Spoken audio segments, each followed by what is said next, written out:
shotgun, steps back, looking to throw. He's got Calder on the left side. Calder spins, makes the catch on the sideline at the 30, and he's brought down at the 25. Rich Rebel football is on. Carlson drops back, pressure comes, he's hit in the end zone, brought down, and it's a safety. Kenan Clark brought the heat up the middle. After an 11th consecutive appearance in the semifinals, the Rebels return to the gridiron looking to take it back to the next level and return to the top. Goes to the right, and Aaron Smith steps in, picks it off. He brings it down near the 20. The title hunt rolls on as the Rebels run through the 2017 season with a reloaded roster and their sights set on a 7th football championship trophy. Takes the snap, looks left, looks back right, throws down the right sideline. He's got Osler in the end zone. Caught, he bobbled it, but he pulls it in. Touchdown, Rebels. Get ready, Rebel football fans, and join us for Rich High School football on Rebel Radio, KADQ FM 98.3, with live streaming video online at mylocalradio.com. Finds Giles. He makes the catch, but he's immediately brought down. That was Porter Weston out there. Today's broadcast is brought to you by T-Bar S Body Shop Technoglass of Evanston, Cash Honda Yamaha in Logan, Westar Printing in Evanston, the Wind River Hotel and Casino of Riverton, Wyoming, Edwards Furniture in Logan, Auto Farm Castle Rock Chevrolet, and by mylocalradio.com. Anderson with a nice throw over the outside shoulder where only Calder could get it. And now, Rebel fans, throws picked off by Jordan Cook. Put the kids to bed, tie up the horses, and turn up the volume as we head to the gridiron to join the play-by-play voice of the Rebels, Ryan Steineckert.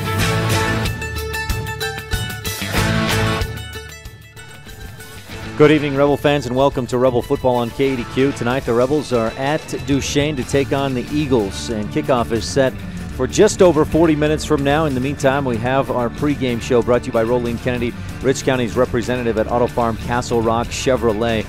Region 1A North Region play starts tonight here in Duchesne. We'll hear from Rolene Kennedy, and then we'll set the scene for today's game of Rich Rebel football on KADQ FM 98.3 with live video online at mylocalradio.com. Rolene Kennedy of Auto Farm Castle Rock Chevrolet in Evanston is your Rich County representative. The mother of 5 Rich High graduates and grandmother of 3 more graduates in the making, Rolene is here for you. She's a recipient of GM's highest salesman honor, the Mark of Excellence Award winner, meaning she provides you with the best customer service in the industry. The next time you're looking for a car or truck, think Rolene Kennedy at Auto Farm Castle Rock Chevrolet in Evanston, your Rich County representative. Go Rebels! When you're buying and selling real estate, you want to work with an agent that knows the area and understands property values. You want to work with an agent that listens to what you're looking for and knows how to find it for you. And it's important to know all of your options. That's why it's smart to work with the best. Gary McKee and the agents at Bear Lake Realty in Garden City, Utah, helping folks buy and sell real estate for over 25 years. When you work with Bear Lake Realty, you're working with the best. Visit bearlakerealty.com today.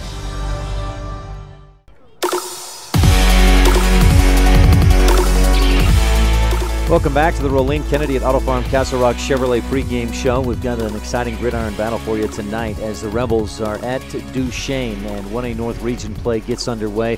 Rebels coming in at just 1-5, but a chance to turn things around here as the region season begins this evening. The Eagles come in at 5-1. We'll tell you more about it on the scene set, brought to you by Lazy S Ranching. Eat more beef and cheer on the Rebels. That's Lazy S Ranching. The Rebels coming off a loss at Kanab last week, 14-12. Rich outgained Kanab 244 yards to 202. Rebels Jordan Cook had 10 carries, 61 yards. Also, Rich outpassed the Kanab Cowboys, 82 yards to 72 yards. Neither team real prolific through the air or on the ground, but the problem for the Rebels was twice they got down inside Kanab's 20-yard line, both in the first half, and did not score. The first time the Rebels got down there on their second possession of the game, they ended up with a turnover, giving it away on an interception that Wyatt Houston, I kept saying it was Tavenot on the pick, but it was Wyatt Houston, went 91 yards for the pick 6. That put Kanab up 6-0, 7-0 with the extra point. The Rebels' next possession, again, they got down to the Kanab 13-yard line before an interception interception in the end zone by Caden McDonald. Kanab scored on the ensuing drive. It was 14-0. Rebels played catch-up, scored a couple of times, but that's all they would get. And 3 interceptions thrown in that game, a big problem for the Rebels. That puts them at 9 interceptions this season, or 9 thrown interceptions this season. They've got to be better at taking care of the football here tonight, especially against a team that really does that well. The Duchesne, notorious, very well known for not making mistakes. That's what coaches around the state say, boy, you want to beat the Eagles, you got to limit your mistakes, because that's a team that does not make mistakes. So with that loss last week at Kanab, the Rebels dropped to 1-5 on the season. But as I mentioned, the good news is that the region season starts tonight. Rebels have 3 more games in the regular season. Tonight at Duchesne, next week at home, homecoming versus Layton Christian Academy, who currently is leading Altamont, I believe, 27-0 in the third quarter. So Layton Christian looking pretty solid coming down the stretch. And then Altamont, Rebels will play at Altamont to wrap up the regular season. If the Rebels can win 2 of those 3 games, Rich would get a home game in the first round of the playoffs. Now, you'd still have to face a Kanab or a Milford or a Parowan, depending on how those teams finish out in their region schedule the next 3 weeks as well. But Rich still with a good opportunity, and especially if they can come in tonight at Duchesne and earn a win, they'd be in a great position to win the region and or at least get a home game in that first round, and that's a big part of continuing on. The Rebels have made it to the semifinals, I believe, 11 consecutive years, looking to make it 12 if they can go there again this year. But they've got an uphill battle, as especially first off tonight against Duchesne. Now the Eagles, as I mentioned, come in at 5-1. They also open region play tonight, of course, hosting Rich. They'll be at Altamont next week, and then versus Layton Christian the next week. Duchesne is coming off a bye week, and this is for the 3rd time in the last 4 weeks. The Rebel opponent is coming off a bye. Duchesne, of course, the history of the state championships just within the last 11 years, going back to 2006, 6 state titles for the Eagles, including 4 in a row from 2010, 11, 12, and 13, 48 wins in a row during that stretch. They also won it last year, and it was a bit of a, maybe not a surprise, but it was perhaps a bit of an upset, as Duchesne had lost to Kanab during the regular season, came back and beat the Cowboys for the state title. Now looking at Duchesne's schedule, they've played 3 3A teams, lost to one of those. That was Richfield. They beat the other 2. They beat 2A North Summit. And comparing scores, they beat Kanab 7-0 3 weeks ago. They won it here at home against Milford 21-12. Those are both teams that Rich lost to in fairly close games. But bottom line is, this is, as I mentioned, a Duchesne team that doesn't make a lot of mistakes. They graduated a lot of kids, but they don't rebuild. They reload here in Duchesne. Last time these teams met was a year ago at Rich High School, and the Eagles ran all over the Rebels. 28-7 was the final score, a win for Duchesne. Junior Weston Paulson, who's now a senior, but last year against Rich, 3 touchdowns, 19 carries, 168 yards. That was the big guy. That was the big production. They didn't get a lot through the air, just 25 yards passing. Rebels sacked Jarrett Spencer a couple of times, so they didn't do much in the passing game. Nobody else really hurt the Rebels on the ground. Steven Skews had 25 yards. Ammon Grail had 40 yards on the ground. Both those guys have graduated. Weston Paulson was the main one the Rebels had just couldn't stop last year and will try to stop this year. Now, he's shifted a little bit in his position. He's moved to a wing in this wing T offense, and Skylar Ford, a sophomore, is the lead running back. And for the Eagles, Skylar Ford has 425 yards on 90 carries. That's almost 5 yards a carry. Weston Paulson right there close at 394 yards, so it's a tough 1-2 punch between those 2 guys, and they're getting it done better through the air this year. Jarrett Spencer, the senior quarterback, 700 yards passing on just better than 50% completion percentage, 7 touchdowns, just 2 interceptions. So this is a Duchesne team that they've traditionally been pretty conservative, don't pass a lot, but they're able to open it up a little bit more, and we'll hear from Coach Jerry Cowan a little later on in our pregame show. He'll talk a little more about that. Pre-game show is brought to you by Rolene Kennedy at Auto Farm Castle Rock Chevrolet. As I mentioned, the last time these teams met, Duchesne won 28-7. They beat the Rebels 28-7 the year before that in 2015 here at Duchesne. In 2014, that was the last time Rich beat the Eagles 33-6 at Rich. Rebels went on to win the state title, of course, that season, but Duchesne had won 8 in a row previous to that victory, and if you if you stand, of course, counting that victory and then adding the 2 previous years, Duchesne has beaten the Rebels 10 of the last 11 times. And overall in the series, Rebels, though, still lead 22 wins, 19 losses against Duchesne. We'll tell you a little bit more about that. We'll get in more depth on that Lake Town Ledger coming up later on the pregame show. It's Rich at Duchesne tonight, a cool night. It's sunny and it looks nice. It's a good night for fall football. Winds around 15 to 20 miles per hour, gusting up maybe 25 or 30. And if you notice the camera shaking just a little bit, that's because of the wind pushing things around, or the press box just a little bit shaky when the wind picks up any more than it is currently at. 49 degrees, and that wind, we're looking west. If you're watching online at mylocalradio.com, sun will be setting soon. We'll be under the Duchesne lights here in Duchesne. That's your scene set, brought to you by Lazy S Ranching, encouraging you to eat more beef and cheer on the Rebels. We're about 30 minutes away from today's opening kick, but first we'll catch up with a former Rebel on the Mound Valley Cattle Company. Where are they now? That's just after the break on the Rolene Kennedy at Auto Farm Castle Rock Chevrolet pregame show of Rich Rebel football on the Wildlife and mylocalradio.com. When it comes to hard things in life, don't say, why me? Just say, try me. Remember, it's the tough things that make us the strongest. The cattle ranchers at Lazy S Ranching are proud supporters of the youth in our community. Sim, Joe Jean, Carol, and Millie Weston, along with Sim Jr. and Meggie, remind everyone to eat more beef and cheer on the Rich Rebels. That's right. Eat more beef and cheer on the Rich Rebels.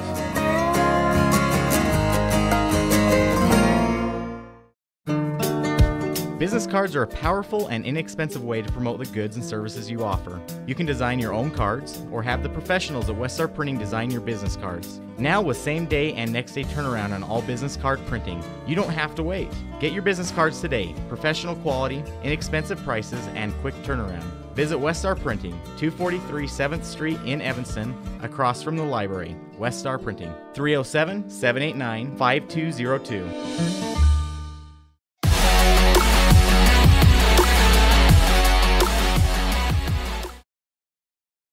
Welcome back to the Rolene Kennedy at Auto Farm Castle Rock Chevrolet pregame show. Tonight, the Rebels are at Duchesne opening 1A North region play. Rebels need to win 2 of the next 3 to get a home game in that first round of the playoffs starting just 4 weeks from today. We're about 25 minutes away from our opening kickoff, and it's time now to catch up with Rebel alum Louis Stewart, who graduated from Rich High School in 2004. This portion of the Rolene Kennedy pregame show is called Where Are They Now? And it's brought to you by Mound Valley Cattle Company, Eddie and Todd Jensen out of Thatcher, Idaho. We'll be right back with Louis on this broadcast of Rich Rebel Football on Rebel Radio and online. Founded in 1997, the Mound Valley Cattle Company in Thatcher, Idaho serves Utah, Idaho, and Wyoming and is proud to sponsor the students and staff at Rich High School. The Mound Valley Cattle Company is established on the foundation of hard work, commitment, and perseverance, knowing that every individual on the team must give their best for the team to succeed. The same principles that students and athletes at Rich High School are learning today that will help them lead tomorrow. The Mound Valley Cattle Company, 208-339-0614. Randolph is located near the geographic center of Rich County, Utah, on a high plateau with an average elevation of 6,300 feet. The first group of settlers, led by Randolph H. Stewart, camped on a knoll south of the present town site on March 14, 1870. Randolph is a town of extremes, from 90 degrees in the summer to minus 40 in the winter. The folks who live here are also extreme, extremely loyal, extremely friendly, and extremely supportive of our youth. Good luck to all the Rich Rebels this year from everyone at the town of Randolph.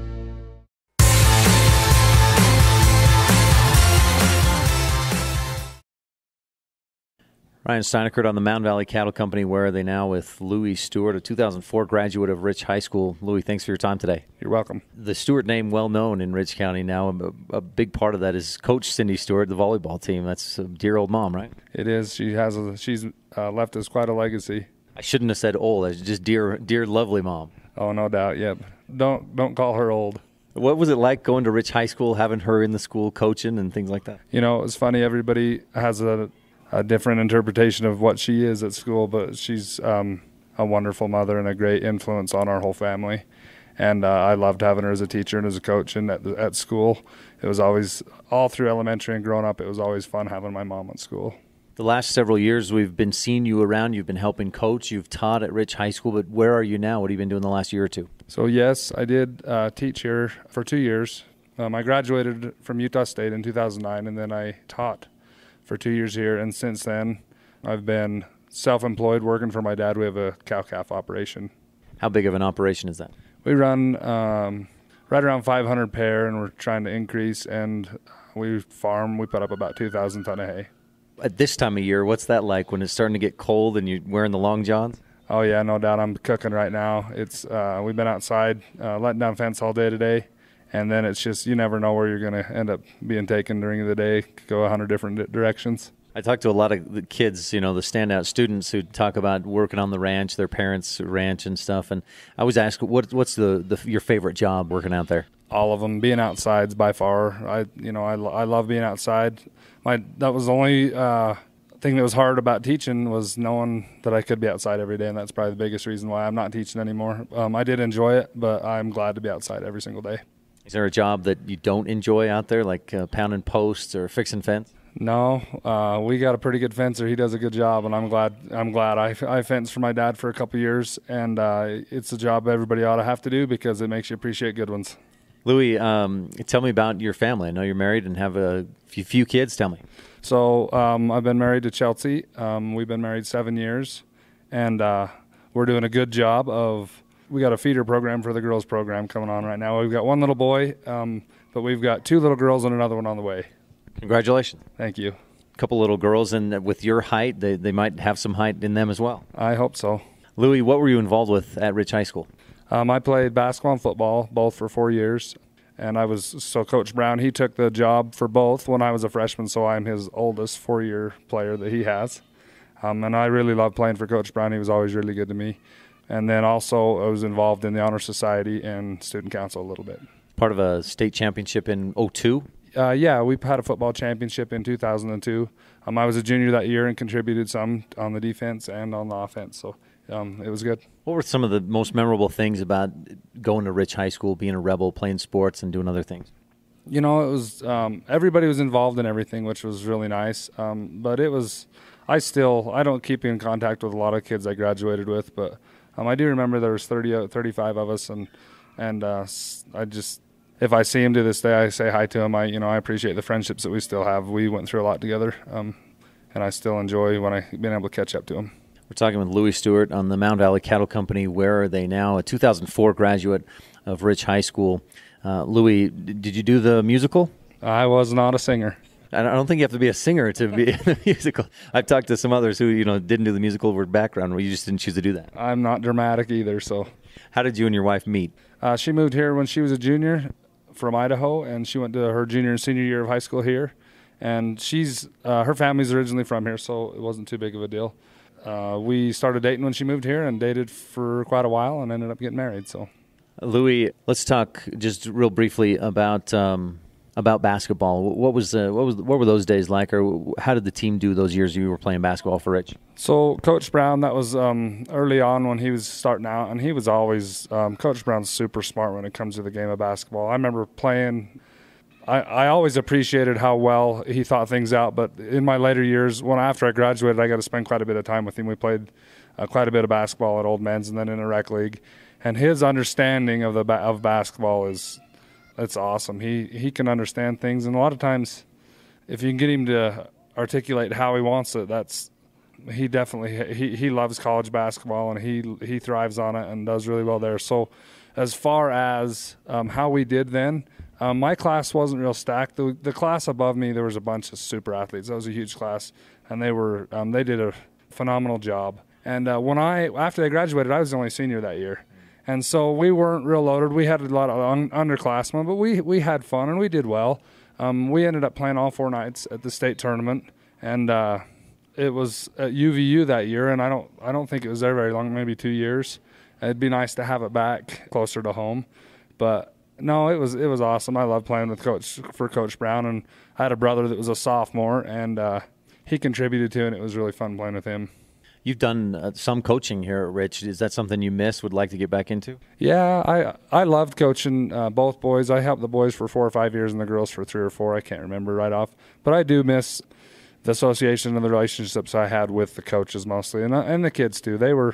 I can't say that there was a kid from Rich High that didn't show up and want to work hard. They were all super that way. They all tried hard, gave you their best, and that's the biggest thing that I miss about coaching is the fact that you can mentor kids and help them, and they try hard for you. They will do anything you ask them to do. Louis, the Rebels take on Duchesne tonight at Duchesne. You probably were pretty familiar with the Eagles in your day, and still, what is your prediction for Rich football at Duchesne tonight? I hope that our boys can go there. I know that Duchesne's a powerhouse. They've been for years, and you don't want to underestimate them. They graduate kids year after year and continue to develop kids, and it's hard to go win in Duchesne, and I hope our kids lay it all out there and do their best, and let's hope that they get a win.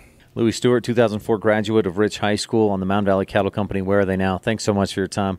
Good luck with the ranch, with the family, and everything else. Appreciate it. Thanks for all you do, Ryan. Thanks so much, Louis, for joining us on Where Are They Now? Brought to you by Mountain Valley Cattle Company, Eddie and Todd Jensen out of Thatcher, Idaho.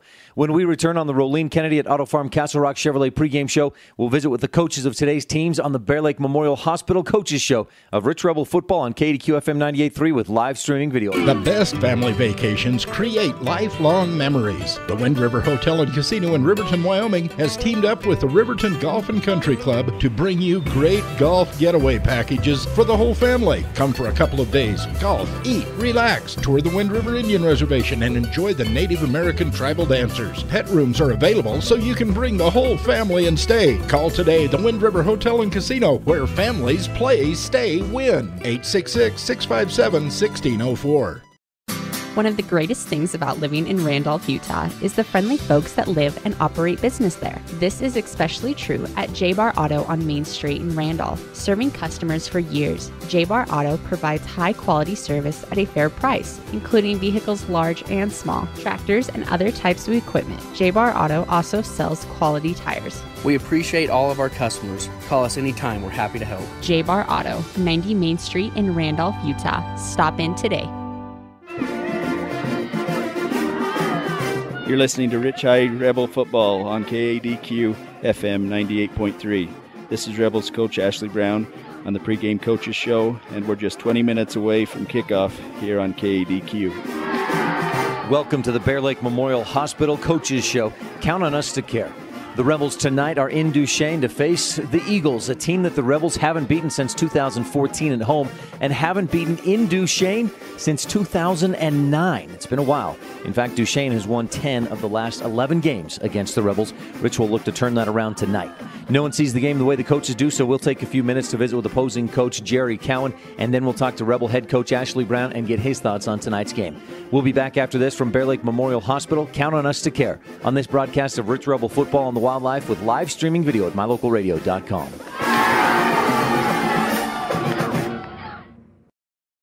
As the hospital closest to Bear Lake, professional medical care is always available at Bear Lake Memorial Hospital in Montpelier, Idaho. As a full-service hospital, Bear Lake Memorial offers an emergency room that's open 24/7. They treat patients of all ages. Other professional services include physicians' clinics, assisted living, home health services, counseling, dialysis, physical, occupational, and speech therapy, orthopedic care, and skilled nursing. Bear Lake Memorial Hospital in Montpelier, Idaho. Count on us to care. When you need body work or a windshield replacement, it can be as simple as dropping your vehicle off and picking it up a couple of days later. T-Bar-S Body Shop and Technoglass of Evanston works directly with your insurance company to save you time and hassle. We know it isn't convenient to have a vehicle in the shop. That's why we work hard to repair and restore as quickly as possible to get you back on the road. Make it hassle-free. Let T-Bar fix your car. T-Bar-S Body Shop and Technoglass of Evanston. Stop in today for a free estimate. 515 County Road.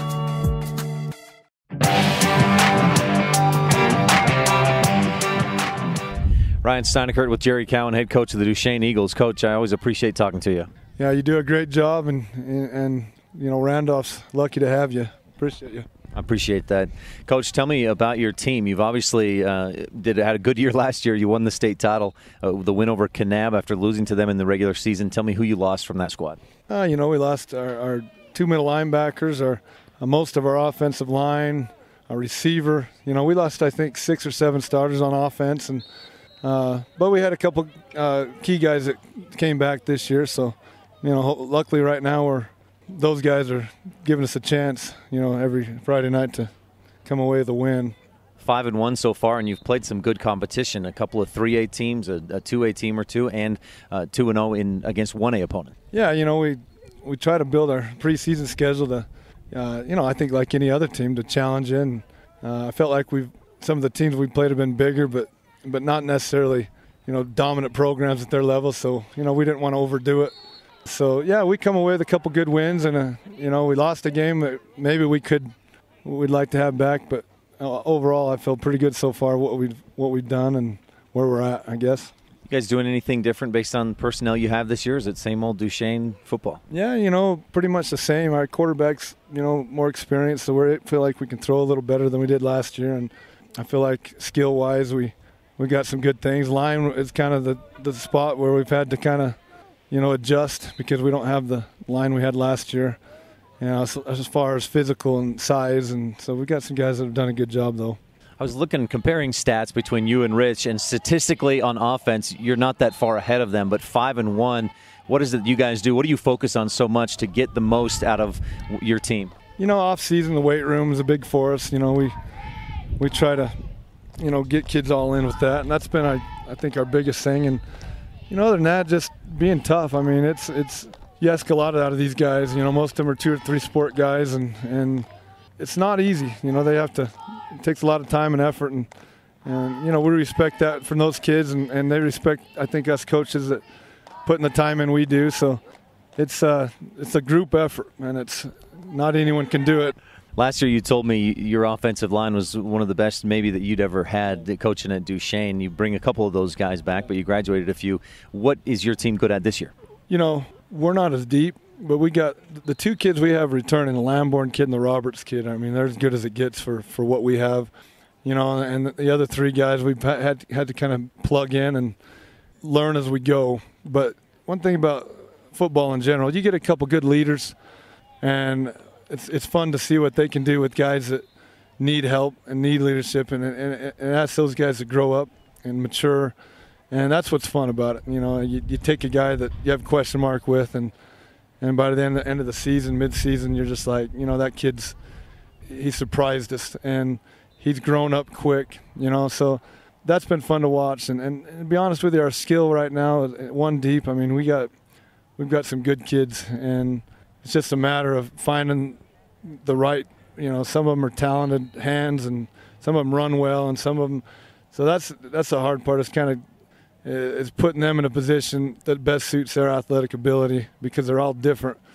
But when we're good, and we just got to limit the turnovers and the dumb thing. We've had a couple mental mistakes, but right now, we're playing pretty well. It's just a matter of getting a team like Rich that we know they know us, and whoever makes the least mistakes, I think, is going to have the best opportunity tonight. So.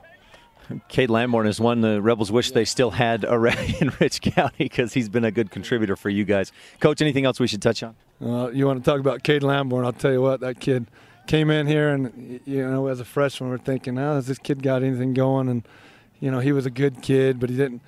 Right now, as a senior, this kid he's big and athletic, and he's a leader. He's physical. He's a gamer. He's tough. And I'll tell you what, out of all the years, all the things. The nice things Rich has done to Duchesne, and the shaking the hands and the welcoming us to games, and we welcome them. Giving us Lamborn was the best thing that's ever happened to Duchesne from you guys, so we appreciate that. I wonder if they see it the same way as far as giving him, or if you guys stole him, or what it was. But, Coach, thanks so much for your time. Good luck tonight and through the rest of the season. Well, thank you, Ryan, and I hope to see you down the road sometime. Thanks so much, Coach Cowan. We're only about 15 minutes away from kickoff and today's action. You're tuned in to the Bear Lake Memorial Hospital Coaches Show. Coming up on the Rolene Kennedy at Auto Farm Castle Rock Chevrolet pregame show, we'll visit with Rebel head coach Ashley Brown on Rich Rebel Football, on Rebel Radio, and online at mylocalradio.com. Hi there, Craig Dearden with Castle Rock Chevrolet right here in Evanston. Of course, it's about finding you that perfect vehicle, but at Castle Rock, it's about a lot more. It's using our experience to get you the best rate. We will get you the vehicle that you've always wanted. It's about knowing your vehicle is in the right hands. Throughout the buying experience here at Castle Rock Chevrolet, we're here for you. If you're ready to buy a new truck, come to Castle Rock. Auto Farm Castle Rock Chevrolet. We're a different kind of dealer. When you're buying and selling real estate, you want to work with an agent that knows the area and understands property values. You want to work with an agent that listens to what you're looking for and knows how to find it for you. And it's important to know all of your options. That's why it's smart to work with the best. Gary McKee and the agents at Bear Lake Realty in Garden City, Utah, helping folks buy and sell real estate for over 25 years. When you work with Bear Lake Realty, you're working with the best. Visit BearLakeRealty.com today.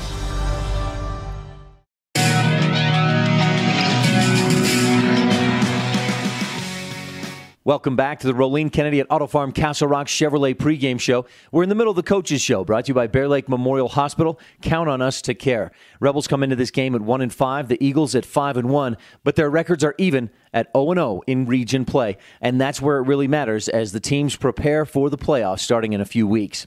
Stay tuned. We'll be right back with Rebel head coach Ashley Brown on the Wildlife and MyLocalRadio.com.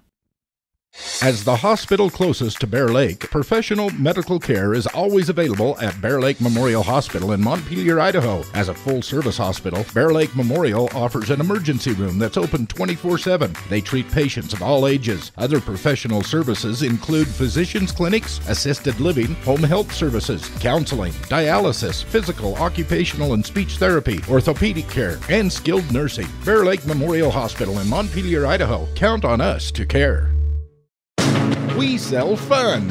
Come see and feel the fun when you shop at Cash Honda Yamaha in Cache Valley. You and your family will have fun year-round, in the water with personal watercraft, in nature driving your side-by-side or riding your four-wheeler, or in the mountains on your snow machine. It's always fun at Cache Honda Yamaha, no matter what the season is. Our showroom is full of inventory to choose from. Start having more fun today. Visit Cache Honda Yamaha between Logan and Smithfield on Highway 91. We sell fun.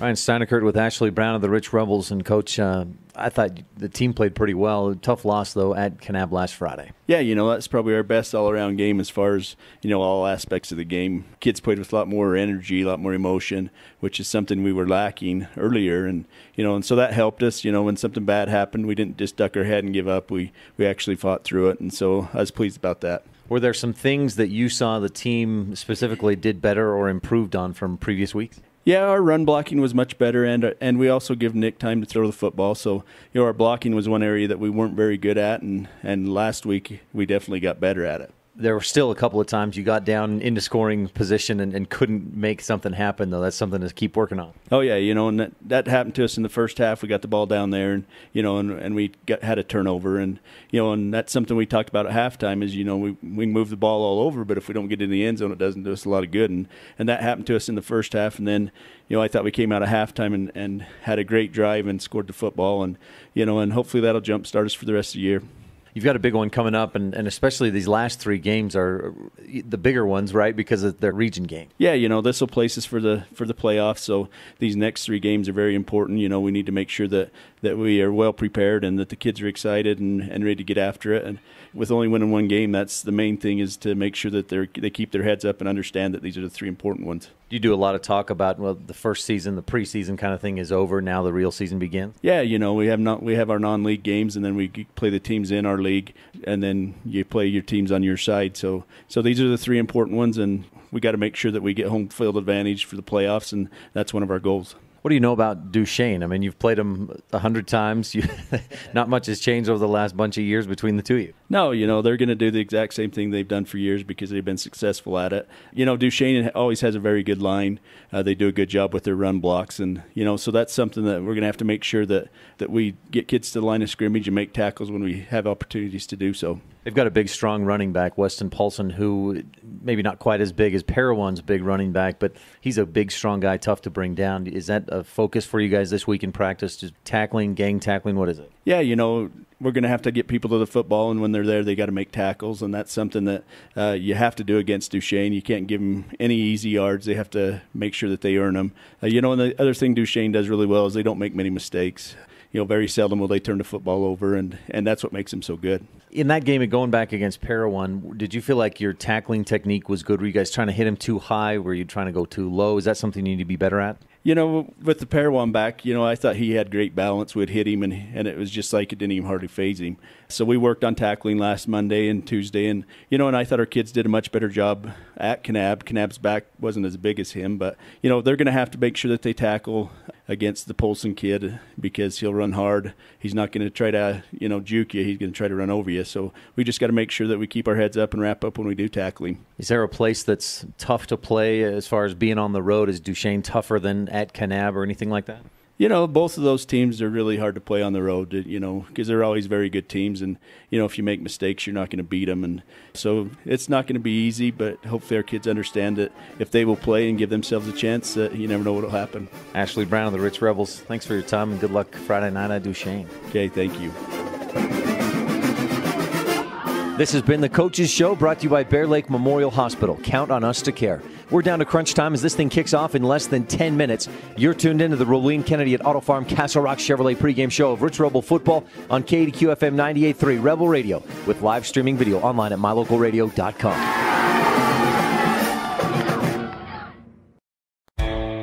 If you're looking for live local sports, local news, weather, live classifieds, and free photo downloads, search no more. MyLocalRadio.com has what you want. Watch your teams live or browse the tens of thousands of photographs of Wyoming, Utah, and Idaho high school events, from speech and drama competitions, rodeo, an array of different athletics, activities, community events, and so much more. Visit MyLocalRadio.com today and find what you're looking for. Whether it's for your home, your ranch, your equipment, or your business, when you need propane, count on the best. T7 Propane in Woodruff. The professionals at T7 Propane place their focus on safety, quality product, and excellent prompt service, so you can rest easy and enjoy the affordability and efficiency of propane. Serving residential and business customers every day, T7 would love to serve you as well. For all your propane needs, call T7 Propane in Woodruff, 435-793-4208. Rolene Kennedy of Auto Farm Castle Rock Chevrolet in Evanston is your Rich County representative. The mother of 5 Rich High graduates and grandmother of 3 more graduates in the making, Rolene is here for you. She's a recipient of GM's highest salesman honor, the Mark of Excellence Award winner, meaning she provides you with the best customer service in the industry. The next time you're looking for a car or truck, think Rolene Kennedy at Auto Farm Castle Rock Chevrolet in Evanston, your Rich County representative. Go Rebels!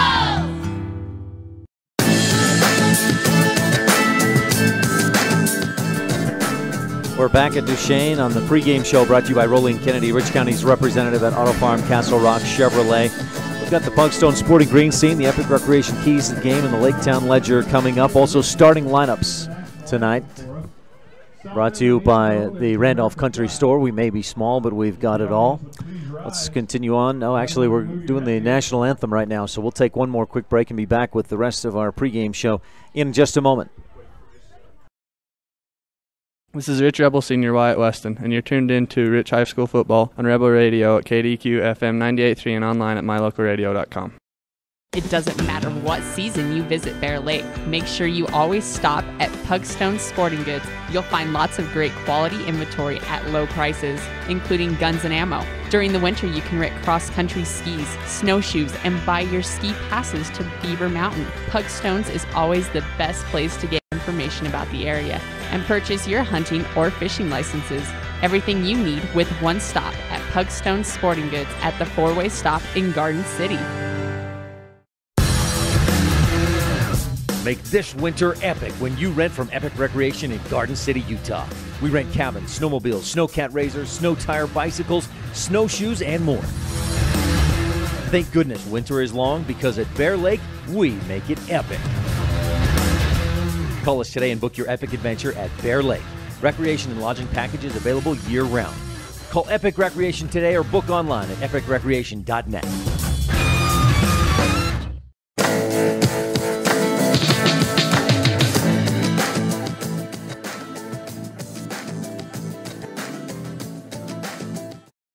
You're tuned in to Rich Rebel Sports on KADQ Evanston.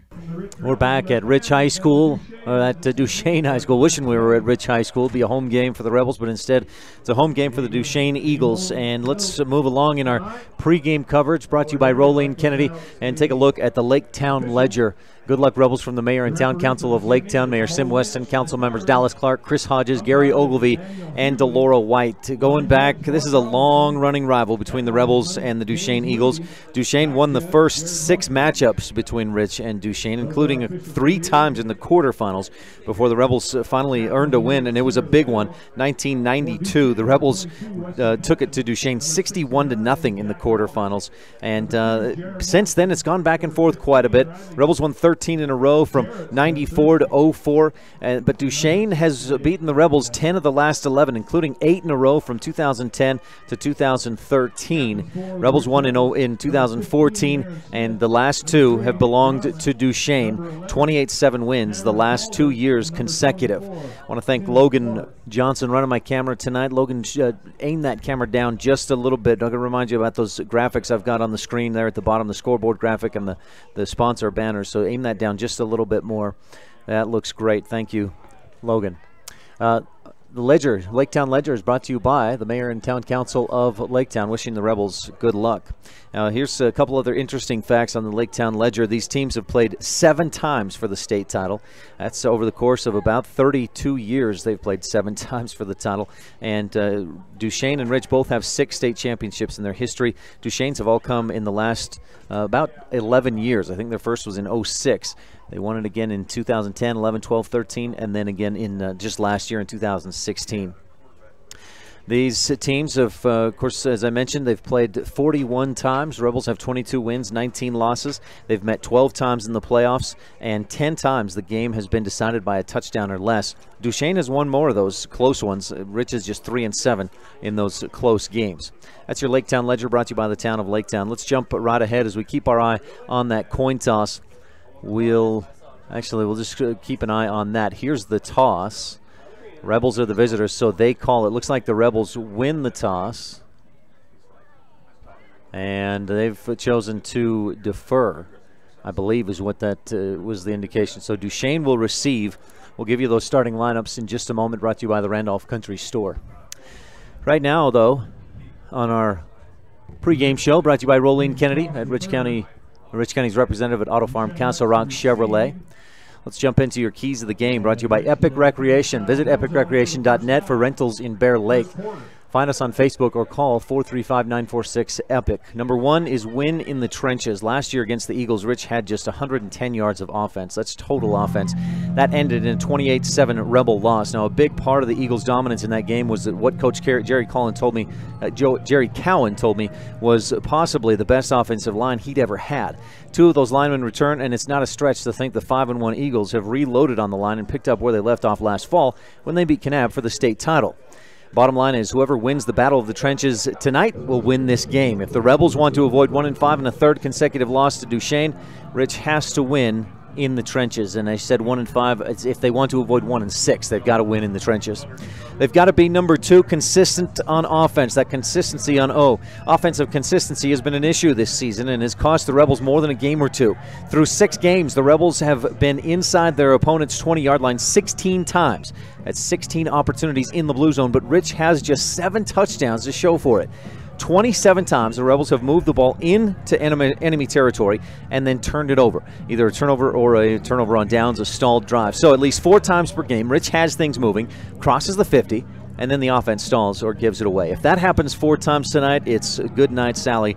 Duchesne will win. The Rebels have to find a way to be consistent on offense. And number 3, yards after contact. The Rebels defense has, for the most part, kept opponents' running backs in check. Only 2 backs have run for more than 100 yards against Rich.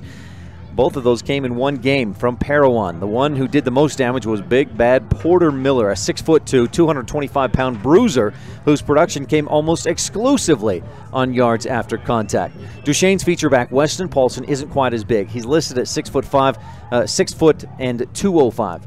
But he's still a bruiser, and the Rebels had trouble with him a year ago when he carried the ball 19 times for 3 touchdowns and 168 yards, many of which came after the first hit. If Rich wants to slow down the Eagle offense and keep themselves in today's game, they must limit Duchesne's yards after contact. Those are your keys of the game, brought to you by Epic Recreation. Visit epicrecreation.net or find us on Facebook. We're just about to get underway with the Bear Lake Realty, the Bear Lake Physical Therapy opening kickoff. Bear Lake Physical Therapy helping Rebels get back in the game since 1998. Speaking of helping Rebels get back into the game, Jared Anderson will be starting under center for the Rebels tonight. Rich kicking off, so we'll give you the visiting team defensive starters first. Defensive ends are senior Nick Jarman, junior Reagan Huffner. Defensive tackles, Wyatt Weston, Daniel Gifford. We'll also see Jaden Nilsson in there. Linebackers are seniors Aaron Smith, Kenan Clark, and Porter Weston, and junior Colton Meek. Free safety Jordan Cook, and again we'll see Jordan moving around a little bit tonight as Jared Anderson works his way back into the defensive rotation. Cornerbacks, junior Kason Trineri, senior Cameron Calder. And starters for the Duchesne Eagles. We'll give you their offense since they're receiving this kickoff. Up front, the linemen are sophomore Jose Guerrero, senior Sergio Anaya, junior Kate Lamborn, junior Jack Roberts, senior Braylon Thompson. We'll give you the rest of those starting lineups here in a moment as we've got your whistle and the Bear Lake Physical Therapy opening kickoff. Porter sends it deep. It's received at the 15-yard line and turning toward the end zone, running all the way toward the right sideline, Duchesne sideline, across the 20 to the 25, and then brought down is Jaron Mortensen. He ran about 60 yards, ends up with a return of about 15. So a short return for Jaron Mortensen. Rebels kept him in check pretty well. Rest of those starting offensive players for Duchesne: quarterback Jarrett Spencer, a junior. Left wing, Weston Paulson, senior. Right wing, junior Jaron Mortensen. Fullback is sophomore Skylar Ford. Tight end, sophomore Brock Ford. And wide receiver is number 9, a senior Dallas Stewart. Eagles with the football. Ball on the right hash, attacking left to right. That's north to south. Spencer turns and gives to Ford, left side. He's got some room. Runs right through a Rebel tackle. He's hit by and sandwiched by a couple of Rebels. Picks up a few. Clear out to the 38. And it's about an 8-yard gain. Eagles started at their own 30. Skylar Ford goes for 8 yards on first down. That brings up a 2nd and 2. 11.5 left in this first quarter. Brought to you by J-Bar Auto, high-quality service at a fair price. Our starting lineups were brought to you by the Randolph Country Store. We may be small, but we've got it all. Got your Pugstone Sporting Green scene here in a moment. Spencer under center. Man in motion is Weston Paulson. Gives to Ford up the middle. He's got some room. Breaks one tackle, and he's out to the 45 before the Rebels stop him and drive him down. That's another 7 yards and a first down for the Eagles. And already Skylar Ford finding some room to run. He's getting some good offensive line holes from his team. Ball in the right hash for a first down. Our green scene tonight, 48 degrees at kickoff. Wind coming out of the west. A cool night in Duchesne. Good crowd here in front of us. Some Rebels across the way. Lots of fans on lawn chairs, lots of fans holding blankets, wearing coats and jackets and hats to try and keep warm. Spencer takes the snap, gives to Paulson around the right side. Some room to run. He stops at the sideline, turns back in. Rebels trying to rip the ball out, but Paulson, so big and strong, keeps that ball with just one hand. He picks up about 5 yards across the 50, maybe closer to 6. That is a 6-yard gain for Weston Paulson. And the Eagles have gone for 3 carries so far, 8, 7, and 6. Hopefully that trend continues in that direction. We'll get down to 5, 4, 3, 2, 1. We'll see. All month long here at Duchesne, they're working on doing the cancer awareness. You see a lot of pink socks and shoulder pads and their armbands and things like that. Ball by Jaron Mortensen. He gets the handoff around the left side toward the Rebel sideline. Rich stands him up and brings him down after a short gain, a couple. And looks like it'll be 3rd and short. They'll spot this at the 40, just between the 47 and 48-yard lines. We'll give Jaron Mortensen a 2-yard gain. And it's 3rd down and 3 for the Eagles. Opening drive of the first half, the first quarter. Brought to you by J-Bar Auto. Spencer under center. Paulson in motion from left to right. Give to Ford up the right side. He's got the first down. Rebels wrapped him up and brought him down after a short gain, but it was enough. Reagan Huffner with the tackle. But Ford makes it down to the 41. That's a 6-yard gain. And he's already at 21 rushing yards on 3 carries. Right back up to the line of scrimmage. Duchesne ready to go. Tight formation, the wing tee. Ford, the lone man in the backfield with the wings. Weston Paulson coming in motion. Spencer pitches it out to Paulson. He's around the corner, gets outside. He's met by Clark, breaks through a tackle on the sideline, still on his feet, and then Calder wraps him up, and with the help of some other Rebels, they bring him down out of bounds near the 30. Close to maybe another first down it is. Weston Paulson down to the 31. A 10-yard gain for Weston Paulson to the 31. And a first down. Paulson with 16 yards on 2 carries. Our green scene tonight was brought to you by Pugstone Sporting. Winter, summer, spring, or fall, Pugstone's has it all. They're your Bear Lake all sporting goods shop. Lots of great information, especially this time of year. Stop in before you go out on that winter recreation trip. Stop in at Pugstone Sporting. Give left side to Skylar Ford, and this time the Rebels wrap him up and bring him down. He was able to wiggle through one tackle and fall forward for a couple down near the 29-yard line. That was a nice job by Ford to make something out of nothing. Rebels had him stood up at the line of scrimmage, and he picks up 2, up to 23 yards on 4 carries. Second down and 8. 8 minutes, 30 seconds left the first quarter. No score on the Stacy's Repair scoreboard. Rebels with 6, 7, 8 guys in the box. Dallas Stewart lined up on the left side as Mortensen goes in motion. Spencer keeps it himself, cuts upfield, got a couple, and he dives forward near the first down. He'll be a couple yards short at about the 24-yard line. We'll see where they spot it. A decent gain for Mortensen, who this season just 24 carries for 28 yards. But that carry takes his team down to the 24. That was a nice 7 or a 5-yard gain for Mortensen. Third down and 3 once again for the Eagles. They converted on their last 3rd and 3.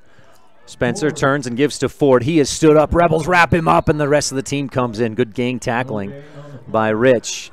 I believe it was Aaron Smith, the first one to make the hit, and then several other Rebels came in and helped out. A short gain, if anything. Nope, looks like they'll put it right back at the line of scrimmage. No gain. This is 4-down territory for the Eagles. It would be 4-down territory for the Rebels as well. Almost 5 minutes gone by. First quarter, first possession. Duchesne Eagles, they've had it the whole time. Rebels kicked off to start the game. Spencer under center. Paulson in motion. Turns, fakes the handoff. Spencer to his right. Smith gets in the backfield, wraps him up, and just chucks him to the ground.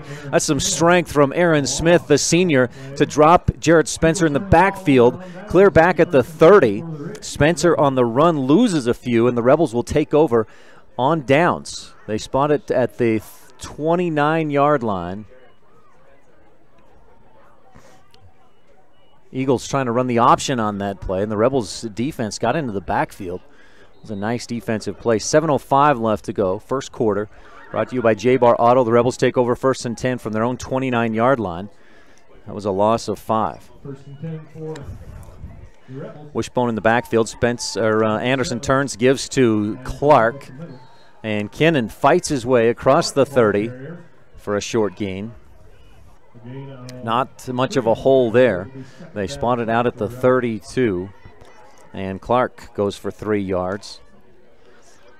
Kennan's been the workhorse for the Rebels the last couple of weeks. 100 yards against Parowan, 89 against Parowan, 100 yards the week before against Milford. Anderson takes the snap, pitches out to the right. He's got Jordan Cook, cuts upfield, but he slips down trying to make a cut. And not much of a gain for Cook out on the right wing. Rebels running the option. They'll spot it at the 33. Short gain of 1 yard for Jordan, who had a 45-yard touchdown run last week in the loss against Kanab. Finished the game with, I think, 61 yards rushing. Has a touchdown and 191 yards rushing this season. 3rd down and 6 for the Rich Rebels. Wishbone in the backfield. Anderson back to throw. Heaves it out down the right sideline looking for Cason Trineri and misfires. It's thrown out of bounds. It was thrown where only Trineri could get to it, but it was too far out and incomplete. Brings up a 4th down for the Rebels. From their own 33-yard line, Rich with a short possession after Duchesne goes about almost 5 minutes on their first possession, but stalls out a turnover on downs. Rich will line up to punt this one away with 5:48 left to go in the first half, or the first quarter rather. Whistle and a dead ball. The Rebels move early. Kenan Clark looked like he moved early on this sideline, on this left sideline, and that is the call, a false start. I don't know that it was on Clark, but 5 yards will push the Rebels back to the 28 to line up for the punt. 4th down and 12. Let's see if Nick can get off a good one. Jaron Mortensen back deep to return. He'll jog to the middle of the field, about his own 30. High snap, Jarman gets it. Gets off a high short punt. Takes a Rebel bounce, though, down the sideline, and I think it went out near midfield. Not a great punt. Rebels had a 4th and 12. That only went about 10 yards, maybe 15 yards beyond where the first down would have been. And it'll be great field position for Duchesne with 5:38 left to go in the first. Duchesne takes over at the 50-yard line. Ball just on their side of the 50. With that nose of the football right on the line. Eagles with a 1st down and 10, attacking north to south at mylocalradio.com and left to right if you're watching online. Polson gets the handoff and he's tripped up. He goes down, lunges forward for an extra couple. He's tough to bring down, and even when you thought you've brought him down, he's able to dive forward. Such good athleticism for a gain of 6 yards on the play to the Rebel 44. Tough running by Weston Paulson. 3 carries, 22 yards in the ball game. Again, Ford in the backfield, Paulson on the left wing, Jaron Mortensen on the right wing. Dallas Stewart, the wide out to the left side in a tight formation. Paulson comes in motion. Spencer back looking to throw. Pressure comes, and the Rebels will sandwich Spencer and bring him down. A loss of about 5. They'll spot it right near midfield at the 49 of Rich. Rebels got a lot of pressure back there. Aaron Smith again in there. Wyatt Weston, I believe Porter Weston back there as well. Back to the 49, a loss of 5 for Spencer. Cousins, guys. 3rd down and 9. 4 minutes and 30 seconds left to go. First quarter brought to you by J-Bar Auto. High quality service at a fair price. Spencer in the shotgun. Dallas Stewart wide right, ball in the right hash. Takes the snap, fakes one way, gives the other. He's got Paulson, who's just tripped up. A 1st down saving tackle by Jordan Cook, and he's fired up with that tackle. Boy, I don't know how he got a hold of Paulson's legs, but it was just enough to stop him and force a 4th down and 2. Clear down to the 42-yard line. That was a gain of 7. Paulson at 29 yards on 4 carries in this ball game. 6-10, 6 and 7 his 4 carries have gone for. 4th down and 2. Eagles, no hesitation. They'll go for it here. Attacking again left to right, north to south at Duchesne High School. No score on the Stacey's Repair scoreboard. Spencer sends Mortensen in motion, turns, pitches outside to Mortensen. He has some room to run. 1st down and more. Down the left sideline, gets by Trineri, but Kaysen was able to just give him a little nudge and push him out of bounds. That's a big 1st down. We hadn't seen the Eagles go outside, but this time they do. They broke containment big time and made the Rebels pay. It was on 4th and 2. Jaron Mortensen goes all the way down to the 24. That's an 18-yard gain for Mortensen and a 1st down for the Eagles at the Rebel 24-yard line. Mortensen again in motion. Give to Skylar Ford this time. He sidesteps one tackler up the left side. Picks up 10 yards near the 1st down at about the 15-yard line. A nice gain for the sophomore, Skylar Ford, leading rusher for the Duchesne Eagles, approaching 500 yards rushing this season. That's a 9-yard gain right at the 15-yard line is where they spot it. 3 minutes, 6 seconds left, first quarter. No score. JV, Duchesne won the game, 14-0. Ford in the backfield. Weston Paulson in motion. He gets the handoff, and he is wrapped up. Nice tackle by Jordan Cook. And I said that was Paulson. It was not. It was Gavin Davis, thank you, on the carry. Gavin Davis, number 8, a sophomore. Just picked up a couple. Looks like we're going to have a timeout on the field. Oh, no, they're going to measure it. Take a measurement. They'll spot it right at the 14. So a 1-yard gain for Davis.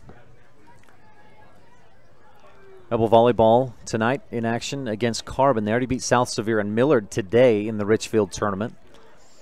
And if they can beat Carbon, they'd go in as the #1 seed into bracket play tomorrow. About a foot short. We'll bring up a 3rd and short for the Eagles. 2:51 left in this first quarter. No score on the Stacy's Repair scoreboard. Rebels have had the ball for about a minute and a half. Duchesne's had it the rest of the time. Rebels have kept them out of the end zone. We'll see if they can continue to do so as the Eagles line up for a 3rd and about a foot. Watch for Spencer to just keep this one himself and go up the middle. No, he turns, gives to Ford. Right side, he breaks free. Straight arm, no, it's Polson up the right side, and he's not quite into the end zone. Rebels able to wrap him up and hold him back. But Polson real close to the end zone. A strong run. Rebels were able to knock him out at about the 2. We're about the 2-yard line. First and goal for the Eagles. That's 12 yards for Polson. It was a 3rd and a foot, and he picks up 12. He's a tough one to bring down. Again, 168 yards against the Rebels last year.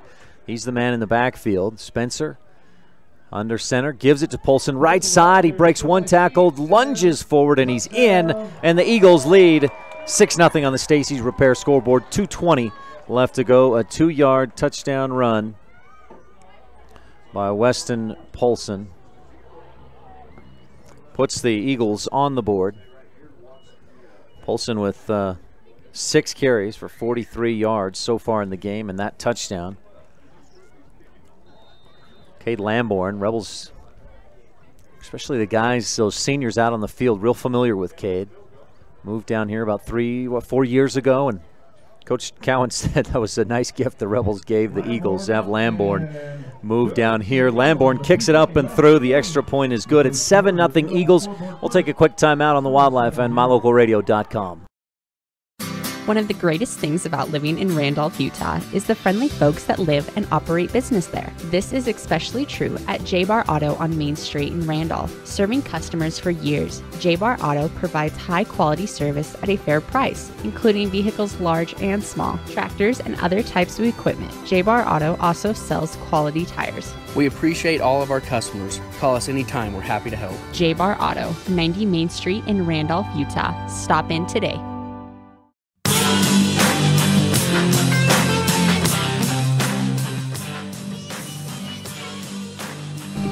8 plays, 50 yards, 3 minutes, 18 seconds, and the Eagles are on top 7-0. A 2-yard touchdown run by Weston Polson has the Eagles with the lead at 7-0 here at Duchesne.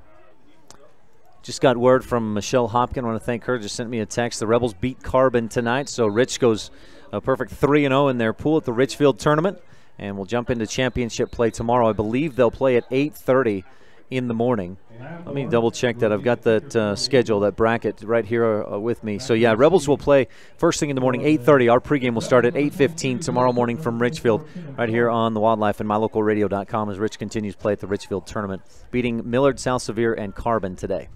Cade Lamborn to boot this one away. It's a low squib line drive. Cason Trineri picks it up about the 25. Starts right, goes back left to the 30, 35, and he's upended at the 35-yard line. And I believe it was Cade Lamborn who made the tackle. He kicks it, he tackles, he does it all. 2:14 left, first quarter. Rebels with a first down and 10 at their own 36.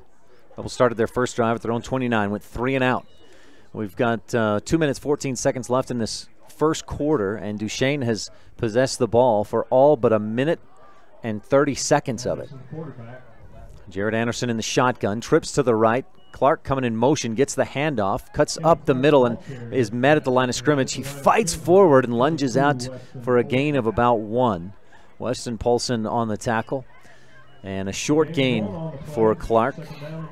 He's got 2 carries for 4 yards. Rebels having a hard time so far early on here, finding any room to run or make things happen. Figure out a way to find some open space here. A 2nd down and 9 with 1:45 left to go in the J-Bar Auto first quarter. Invite you to stay tuned for our T-Bar Body Shop Technoglass of Evanston halftime show. That's coming up, end of the second quarter. Anderson under center for this play. Fakes the handoff, rolls to his right, looking to pitch, but the defense is in too quick. Couldn't get around containment. The whistle finally comes as his progress had been suspended about 3 seconds earlier. He's driven back to the 30, but the forward progress will spot it at the, back at the 34. Be third down and 12. So a loss of 3 for Anderson. And the Rebel offense brings up a 3rd and 12. Just under a minute left to go in the J-Bar Auto first quarter. Duchesne on top 7-0 on the Stacy's Repair scoreboard. I formation behind Anderson. Ball near the left hash mark. Rebels attacking right to left. Anderson rolls to his right. Pressure comes from behind. Dallas Stewart wraps him up and brings him down. He just shot right through the line. Nobody, I don't know if they even saw him coming as he blitzed from the middle and got to Anderson before he could get away. Back around the 25-yard line. 4th and long for the Rebels.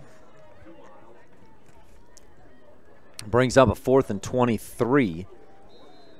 Anderson sacked. Loss of 11. Make it a loss of 9. 4th and 22. Jarman gets a good snap. Gets off a nice low line drive punt. And goes out of bounds again near midfield. Rebels either Jarman's having a little trouble or they're punting away from return man Jaron Mortensen. So Duchesne leading 7-0 on the Stacy's Repair scoreboard. Takes over with 6.4 seconds left in this first quarter. Rebels have had 2 possessions. They've gone 3 and out and had the ball for about 3 minutes, if that. Again, 6.4 seconds left in this first quarter, and Duchesne with a 1st and 10 from their own 42-yard line. Their drives have started at their own 30. They went 10 plays and turned it over on downs at the Rebel 29. And then their last drive, 8 plays, 50 yards, and a score. Spencer under center. Sends a man in motion, turns, rolls to his right, and then a late handoff for Jaron Mortensen. Ball stripped out. He comes back down with it and then fights his way back near the line of scrimmage. As time expires in the first quarter, it'll be a 2nd down and long when we return. Duchesne on top 7-0 on the Wildlife and MyLocalRadio.com. This first quarter has been brought to you by J-Bar Auto. The best family vacations create lifelong memories. Schedule a family whitewater rafting trip today. Packages include your hotel room, transportation, whitewater rafting, and lunch in a native teepee. The Wind River Canyon is located on the Wind River Indian Reservation in Riverton, Wyoming, and is home to the Northern Arapaho and Eastern Shoshone tribes. Come and enjoy the waves, the breathtaking views of the oldest canyons in Wyoming. Call today the Wind River Hotel and Casino, where families play, stay, win. 866-657-1604. Coverage of Rich High School sports is also being made possible by Delmas Equipment. Repairing equipment for over 20 years, farming equipment assembly, and custom fabrication. The Thompson Ranch. Brian and Becky Thompson, promoting student learning and success in all areas. And Western Ag Credit, reliable credit for all things agriculture.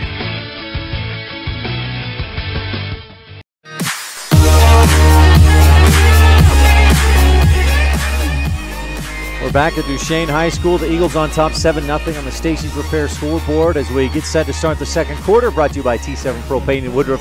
For all your propane needs, call 435-793-4208. That's 793-4208. Eagles on top 7-0 with the football, a 2nd and 10 at their own 42. Snap and give to Paulson around the right side. He sidesteps one man, fights through a couple more tackles out to the 45. And a great run by Paulson just to make, again, something out of nothing.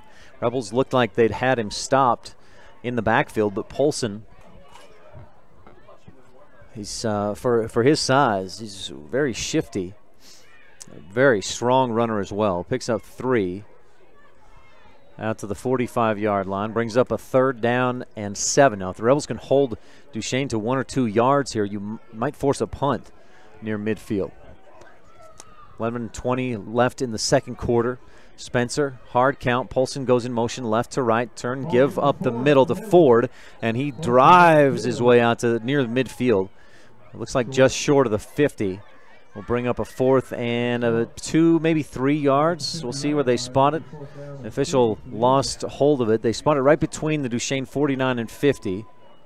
So 4 yards for Ford on the carry.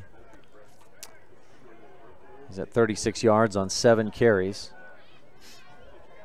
Polson, 7 carries for 46 yards. 4th down and 2. Eagles going for it here. Watch for the hard count. Rebels with just 2 down linemen as the ends are both up on their feet. Spencer taking his time, looking left, looking right. Now goes down. Mortensen in motion. Snap, give to Ford up the middle, and looks like the Rebels stuff it. He was off the left side, just behind the left guard, and Rich stops it short and will force a turnover on downs. Second turnover on downs in the game that the Rebel defense has forced. Now can Rich take advantage of it? Wyatt Weston on the tackle there. 10:28 left here in the second quarter, brought to you by T7 Propane in Woodruff. Rebels will take over 1st and 10 from their own 49-yard line. Good field position. Rebels drives have started at their own 29 and their own 36. Last couple of years, Rich has struggled against Duchesne, losing 28-7 in both of the last 2 years. So far in this game, 2 3-and-outs. They've forced 2 turnovers on downs, but the Eagles sandwiched in between those 2 turnovers on downs a 50-yard, 8-play drive that was finished off with a Weston Polson 2-yard touchdown run. Rebels in the wishbone offense. Anderson under center, takes the snap, pitches left side. Clark stutter steps and then just gets what he can. Dives forward as the defense got back there. Clark with a short gain. Not even that. No gain. Maybe half a yard for Cook. Brings up a 2nd down and 9. Still right about the 49-yard line. About half a yard for Clark on the carry. Did I say Cook? It was Clark. Ball near the middle of the field. Rebels here in the second quarter attacking left to right. Rebels will spread it out a bit. Jarman wide left. Receivers stacked. Twins left, twins right. Smith on Anderson's right hip. And Jarrett in the shotgun. Takes the snap. Looking to throw. Now tucks it. Looking to run. He's caught from behind. He had to hesitate and sidestep to his right. And by then, the defense had gotten into the backfield. Dallas Stewart reaches him and brings him down a gain of 2 to the Duchesne 49-yard line. Anderson with 2 carries for -1 yard. His first went for a loss of 3. 9:20 left to go on a running clock. Second quarter. Rebels trailing 7-0 on the Stacy's Repair scoreboard. Again, Rebel volleyball tonight beat Carbon. So they, having beaten Millard and South Sevier earlier today, going as the #1 team from bracket D, from Pool D, and they'll play tomorrow morning 8:30. Our pregame starts at 8:15 right here on the Wildlife. Anderson again in the shotgun, takes the snap, he throws. He's got Calder over the middle at the 40, sprinting to the 30, the 25, and he's finally brought down about the 15. What a throw by Jared Anderson to Cameron Calder. Coming over the middle on a deep slant. He got the protection he needed, made a great throw, and the Rebels get all the way down to the 15-yard line. A 34-yard gain. A nice throw by Jared Anderson. And, of course, Cameron Calder with a great route. The Rebels move the chains. First down of the night for the Rebel offense. 8 minutes and 35 seconds left. Second quarter. Rebels down 7-0. Anderson again in the shotgun. Takes the snap. This time he just goes straight forward and dives inside the 10, or inside the 14, about the 13, 12-yard line is where they'll spot it. They'll spot it right at the 12. Anderson with a gain of 3. Rebels trailing 7-0 on the Stacy's Repair scoreboard, but in scoring range, and they've had trouble in this position. Again, this is one of your Epic Recreation keys of the game. Rich has been in this position 17 or 18 times this season. Let's see, 16 times. This is number 17.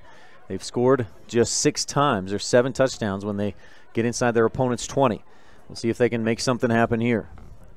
Anderson again in the shotgun, steps back, looks left, looks back right, looking for Jarman, and it's picked off. Jarman's momentum carried him too far back. Jarrett Spencer, I believe, was on the defense, and Jarman trying to work around him, couldn't get back to the football, and it's intercepted. But was it out of bounds? Ball was out of bounds. Looks like the catch was made out of bounds, so the interception is just not going to count. That lucky for the Rebels. It's just an incomplete pass.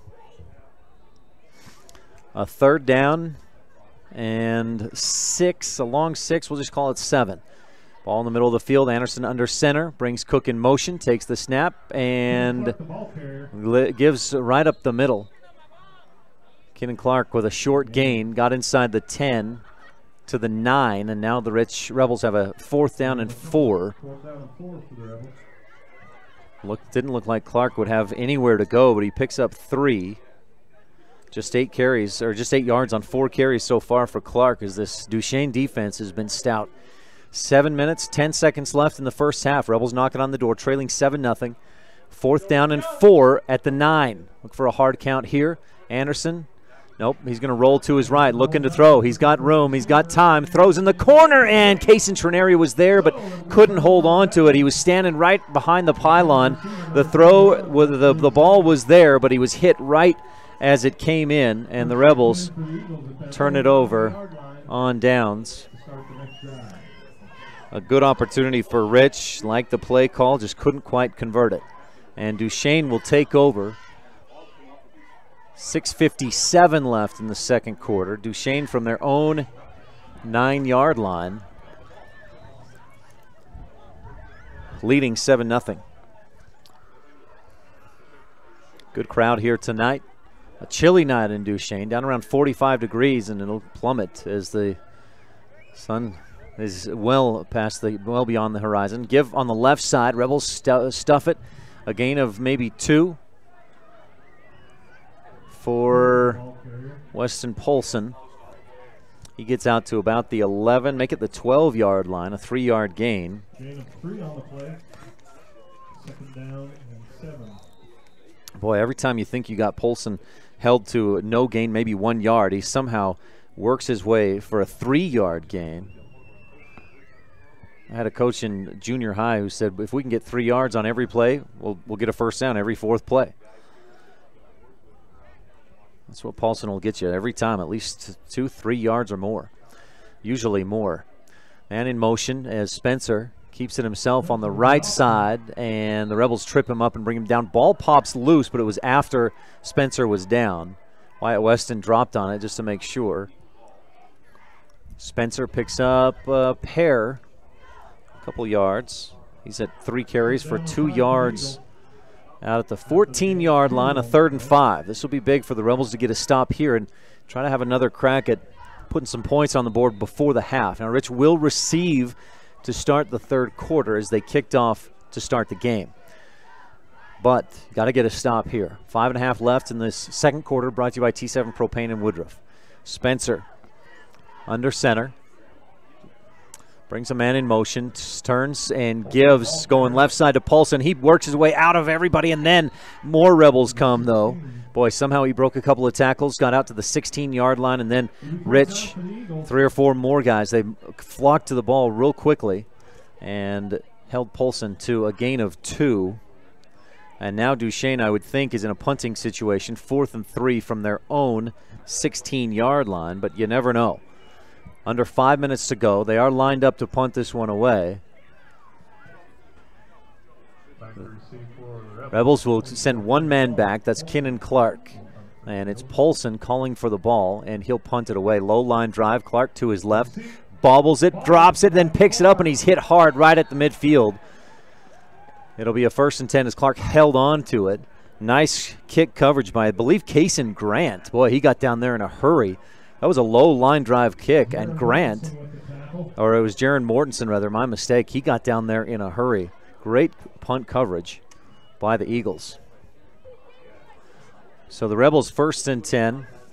Time to put a drive together. 4:38 left to go in this first half. Ball just on the Rebel side of the 50. Rich attacking. Left to right if you're watching online at mylocalradio.com. Rebels in the, of course, the royal blue pants, white jerseys. Eagles in the all navy blue. Give up the middle and nothing. Looked like might have a little bit of something, Jordan Cook, but then he is stood up and driven back. Jordan did get back to the line of scrimmage. No gain. Ball remains at the 50. Nose of the football on the Rebel edge of the 50-yard line. Time running down. 4:15 left to go in this T7 Propane and Woodruff second quarter. Rebel volleyball, or Red Devil volleyball tonight struggled at Kelly Walsh. They'll get back on the court and try to right the ship tomorrow at Natrona. Jake Hibbert will have the call on our sister station KNYN at 12 noon. Anderson fakes the pass, or fakes the handoff, rolls right, throws, and it's in and out of the hands of Kaysen Trineri. It was deflected, it looked like, and deflected just enough by Jarrett Spencer to keep Trineri from being able to make the catch. That was a nice job by Anderson on the play fake. Really hid the ball well. Been watching Tom Brady or Aaron Rodgers on how to make that play fake and hide the ball on his hip as he rolls out to his right. That gave him lots of time to throw. Just couldn't find the open man. So the Rebels in a 3rd down and 10 from midfield with 3:52 left to go in this first half. I formation behind Anderson under center. Clark right in the slot on the right side. Anderson rolls to his left this time, and he slips down. Defense was coming. A late flag flies in, and may have been leading with the helmet or a sideline. I didn't see anything that looks like a leading with the helmet, but yeah, the flag waved off. I didn't see anything, and so I'd agree with that being waved off. Unfortunately, the Rebels lose 9 on the play to bring up a 4th and 19 for Rich back at their own 41. They go 9 yards in the wrong direction with 3 minutes, 25 seconds left on a running clock left in this second quarter. Again, our halftime show is coming up, brought to you by T-Bar-S Body Shop, Technoglass of Evanston. We'll have your Town of Woodruff standout student with Talisha Larson coming up during halftime. Here's the snap. Jarman gets plenty of time. A low line drive punt. It takes a Rebel bounce, but a slow Rebel bounce to the 30. And Rich will down it there at about the 29. Looks like they'll spot it right at the 30. Now the hopes were that Rebels would get the stop, force the punt, and then make something happen on offense. They did the first 2 of those, got the stop, forced the punt, but then they go 3 and out. So Duchesne takes over, and now your focus becomes don't let Duchesne put another one on the board before the half. They'll take over. 1st and 10, right at their own 30-yard line. Eagles on top, 7-0 on the Stacy's Repair scoreboard. And it becomes imperative here for Rich to make some defensive stops as we head for the half. Just 3 minutes till halftime. Spencer brings Mortensen in motion, runs to his left, looking for the option. He finds some room to run, but Kaysen Trineri hits him, brings him down at the 35. A 5-yard gain for Spencer. Good read by the senior quarterback, second-year starter for the Eagles. Picks up 5. 4 carries, 7 yards for Jarrett Spencer. He, last year, came out of nowhere and hit, I think, 6 or 7 threes against the Rebel basketball team here at Duchesne when the Eagles upset the Rebels in the regular season. 2nd down and 5. Turn and the give to, I believe, Paulson. And again, it looked like the Rebels had him stopped at the line, but he's so strong. And actually, that was Skylar Ford with the carry. Much like Paulson, works his way, churns his feet, never stops charging, pushing, and driving for more yards. Skylar Ford picks up 4 out to the 39. A 4-yard gain puts him at 8 carries for 40 yards. And a 3rd and 1 coming up for Duchesne with under 2 minutes to go in the second quarter. Mortensen in motion, turn, give to Ford, left side. He finds a room to run. He's across the 50, finally drugged down. Porter Weston with the tackle, but Ford with a nice gain all the way to the Rebel 47. That's a 14-yard gain. Biggest run of the evening for, biggest play of the evening for Duchesne. No, Jaron Mortensen had an 18-yard gain earlier. Biggest run of the game for Skylar Ford, though, and that moves the chains. Clock continues to run. Eagles, I believe, have a couple timeouts, maybe even 3. We'll see if Coach Cowan decides to use one maybe after this play. Spencer brings Mortensen in motion, steps back, looking to throw, fires it toward the left sideline. It's caught and out of bounds. Good grab by Weston Paulson. And that's a gain of about 9. We'll bring up a second down. That also stops the clock. That's a nice play. At the 39-yard line. 8-yard gain. First pass attempt for Spencer. He's dropped back to throw a couple of times, but the Rebels have impeded that or gotten some pressure on him. He hasn't been able to throw until that one. For Paulson, that's his 13th catch of the season. Puts him up at 147 yards. He's got 1 touchdown receiving this year. Spencer turns and gives to Ford. Left side, same play. He picked up 14 yards last time. He picks up a few inside the 30 to the 28-yard line. And moves the chains. Another first down for Duchesne with 1:13 left to go. They'll spot this right at the 28. Run that clock with 1:09 left to go in the first half. 11 yards on that carry for Skylar Ford. Ball in the left hash. Ford again just 3 yards behind the line of scrimmage. Dallas Stewart was on the left, sprints to the right side of the line as Spencer gives some direction. Fakes a handoff, rolls to his right, steps up, and he's hit hard. Jordan Cook came in and leveled Jarrett Spencer. Cook, I mentioned, started this game as the free safety. I said we'd see him move around a little bit. He was at defensive end on that play, comes up with a sack. 39.3 seconds left. First half, we'll take a quick timeout. Duchesne on top, 7-0 on the Wildlife and mylocalradio.com. Whether it's for your home, your ranch, your equipment, or your business, when you need propane, count on the best. T7 Propane in Woodruff. The professionals at T7 Propane place their focus on safety, quality product, and excellent prompt service, so you can rest easy and enjoy the affordability and efficiency of propane. Serving residential and business customers every day, T7 would love to serve you as well. For all your propane needs, call T7 Propane in Woodruff, 435-793-4208.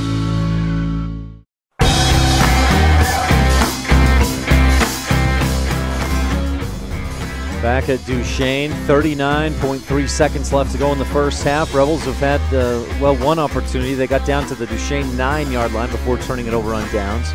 Eagles have turned it over on downs twice. Each team has punted a time or two, but the Eagles have converted once on a drive for the score. It's 7-0 on the Stacey's Repair scoreboard. A 6-yard loss on a Jordan Cook sack has the Eagles facing a 2nd down and 16 at the Rebel 34. Mortensen in motion. Spencer looking to throw again. Pressure comes. He lifts it off and gets it to Mortensen. Down the right side. He gets around the corner to the sideline and has a blocker. Flags fly as Mortensen scores, but about 5 flags threw in there. I think the only official that didn't throw his flag was the line judge on the Duchesne sideline. The play was taking place on the Rebel sideline. And we'll have a hold or a block in the back, maybe both. The flags really flew in there. That was a nicely set up screen by the Eagles. But unfortunately for them, fortunately for the Rebels, this one's coming back.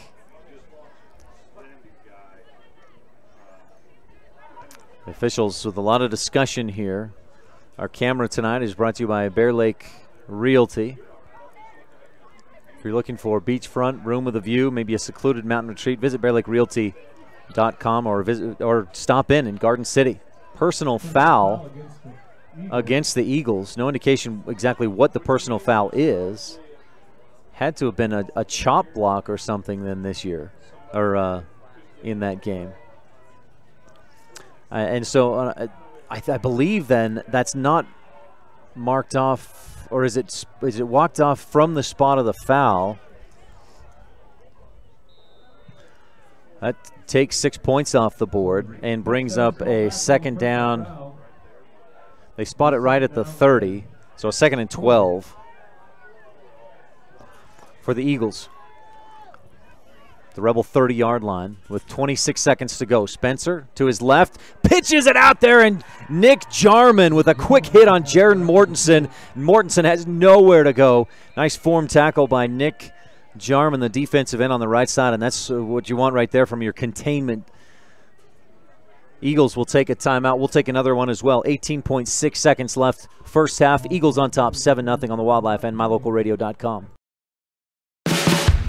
No matter what you need to have printed, Westar Printing is the place you want to have it done. Calendars, letterhead, envelopes, brochures, books, posters, vinyl banners, business forms, announcements, wedding invitations, and business cards are just a few examples. You can also have your favorite family photos printed on canvas or placed into a personalized family photo calendar. You will want to do business with Westar Printing. Stop in today. Westar Printing, 243 7th Street in Evanston.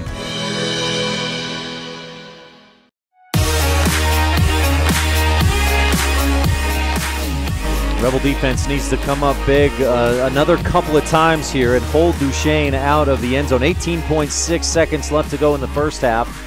Eagles with a 7-0 lead on the Stacy's Repair scoreboard. This second quarter is being brought to you by T7 Propane in Woodruff. For all your propane needs, call 435-793-4208.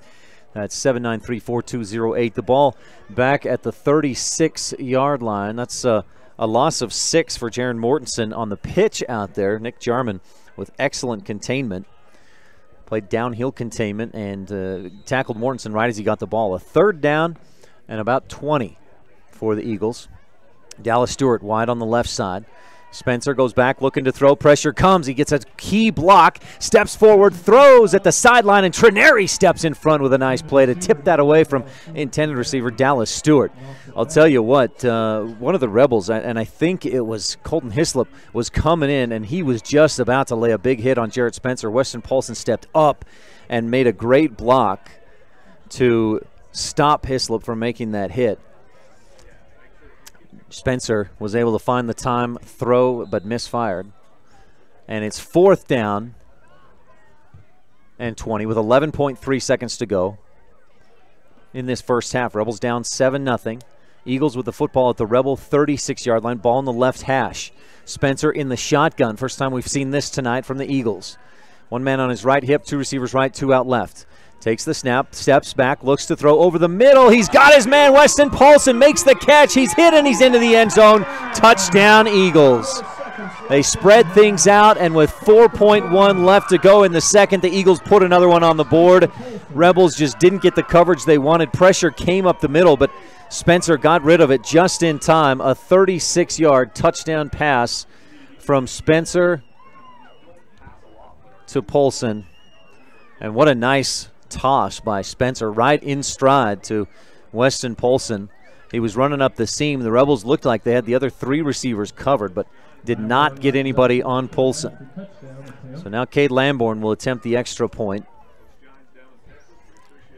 The PAT nicely kicked, and it's through the uprights. And the Eagles, with 3:03, they took the ball, drove all the way from their own 30-yard line. 9 plays, 70 yards.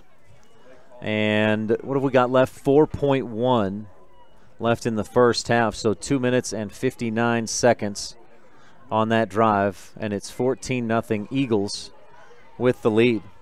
Let's thank our sponsor of the camera. It's the Fan Cam, brought to you by Bear Lake Realty. Rebel fans across the way. Not seeing a whole lot of them that made the trip tonight. I know we have some Rebel fans down in Richfield watching volleyball. Some Rebel faithful there across the way on the bleachers. Our camera is brought to you by Bear Lake Realty, 435-946-8888. That's 435-946-8888. Visit bearlakerealty.com. And if you're looking for beachfront room with a view, secluded mountain retreat, whatever it is, visit Bear Lake Realty, your friends Gary and Amber McKee in Garden City.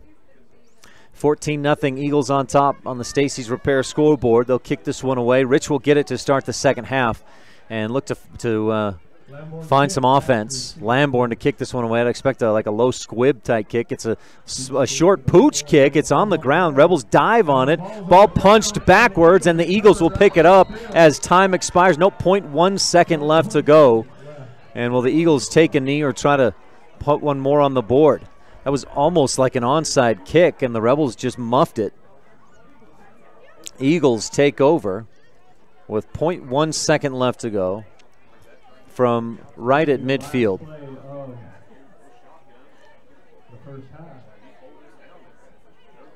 I don't think that was intended to be an onside kick, but it worked like one. It was just a short pooch kick by Cade Lamborn. The Rebels just punched it, and it looks like Rebels are lined up here They're just going to bring or send several guys back and deep and make sure the Eagles don't get anything behind them here. With 0.1 second left to go in this first half. Eagles up to the line of scrimmage, first and 10 from the 50. Spencer calls out to Stewart to spread out a little further to his left. Mortensen in motion. Spencer throws. It's caught by Stewart, tipped and picked up by Polson. He's making his way to the left. Flag flies as the Rebels wrap him up and bring him down. 4-5 Rebels in on the tackle. That was a nicely timed hit on Stewart. As the ball came in there, it may have been just a little bit early on the hit, which would be a pass interference if indeed it is, and they would get another play. That ball popped out of Stewart's hands and right into the hands of Polson. I think they were looking for the hook and lateral, but it worked almost like one, and especially if they get the pass interference here. From the 50 to the 39.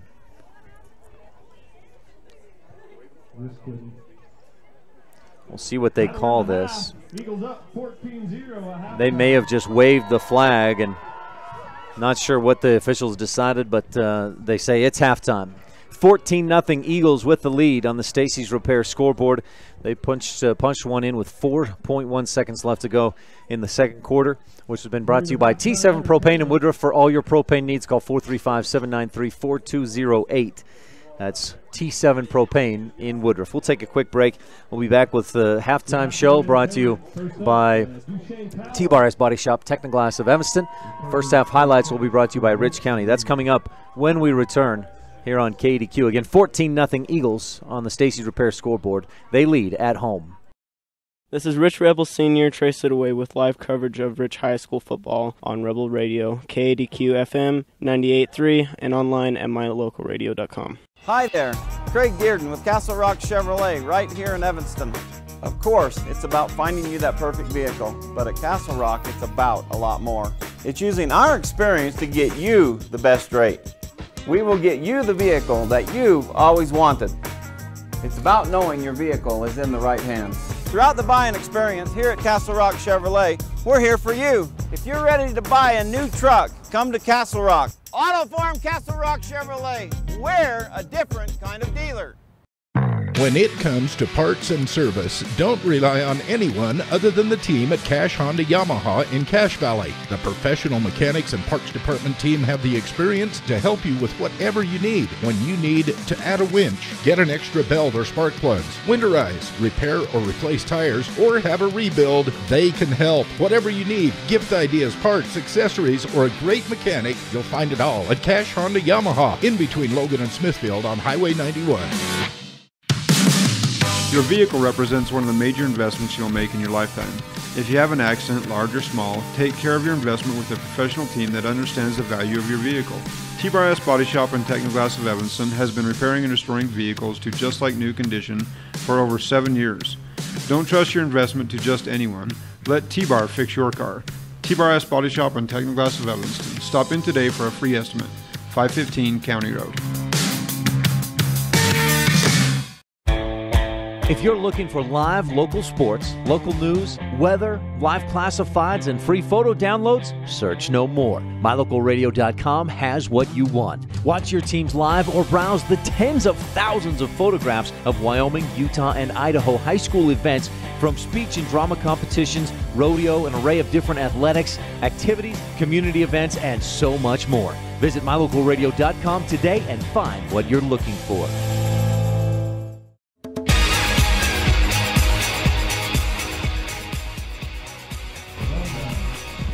Welcome to the halftime show, brought to you by T-Bar-S Body Shop, Technoglass of Evanston. Duchesne Eagles on top 14-0 at the half. Rebels had a chance to put one on the board, but the Eagles forced a punt and forced a turnover on downs, and then they took the couple possessions later. They took it down and scored right before the half to make it 14-0 on the Stacy's Repair scoreboard. We'll be back with first half highlights presented by Rich County after this on the presentation of Rich Rebel Football on Rebel Radio, KDQ FM 98.3, with live streaming video at mylocalradio.com. Everybody gets rock chips at one time or another in your vehicle window. From now on, anytime you get a chip in your windshield, don't think, oh, booger. Instead, think T-Bar-S Body Shop and Tech Glass of Evanston, home of the 1995 Rock Chip Repair. Rock chips are fixed in minutes, and the team at T-Bar-S Body Shop and Tech Glass of Evanston will come to you, or you can stop by the shop. T-Bar-S Body Shop and Tech Glass of Evanston, home of the 1995 Rock Chip Repair. Call us today.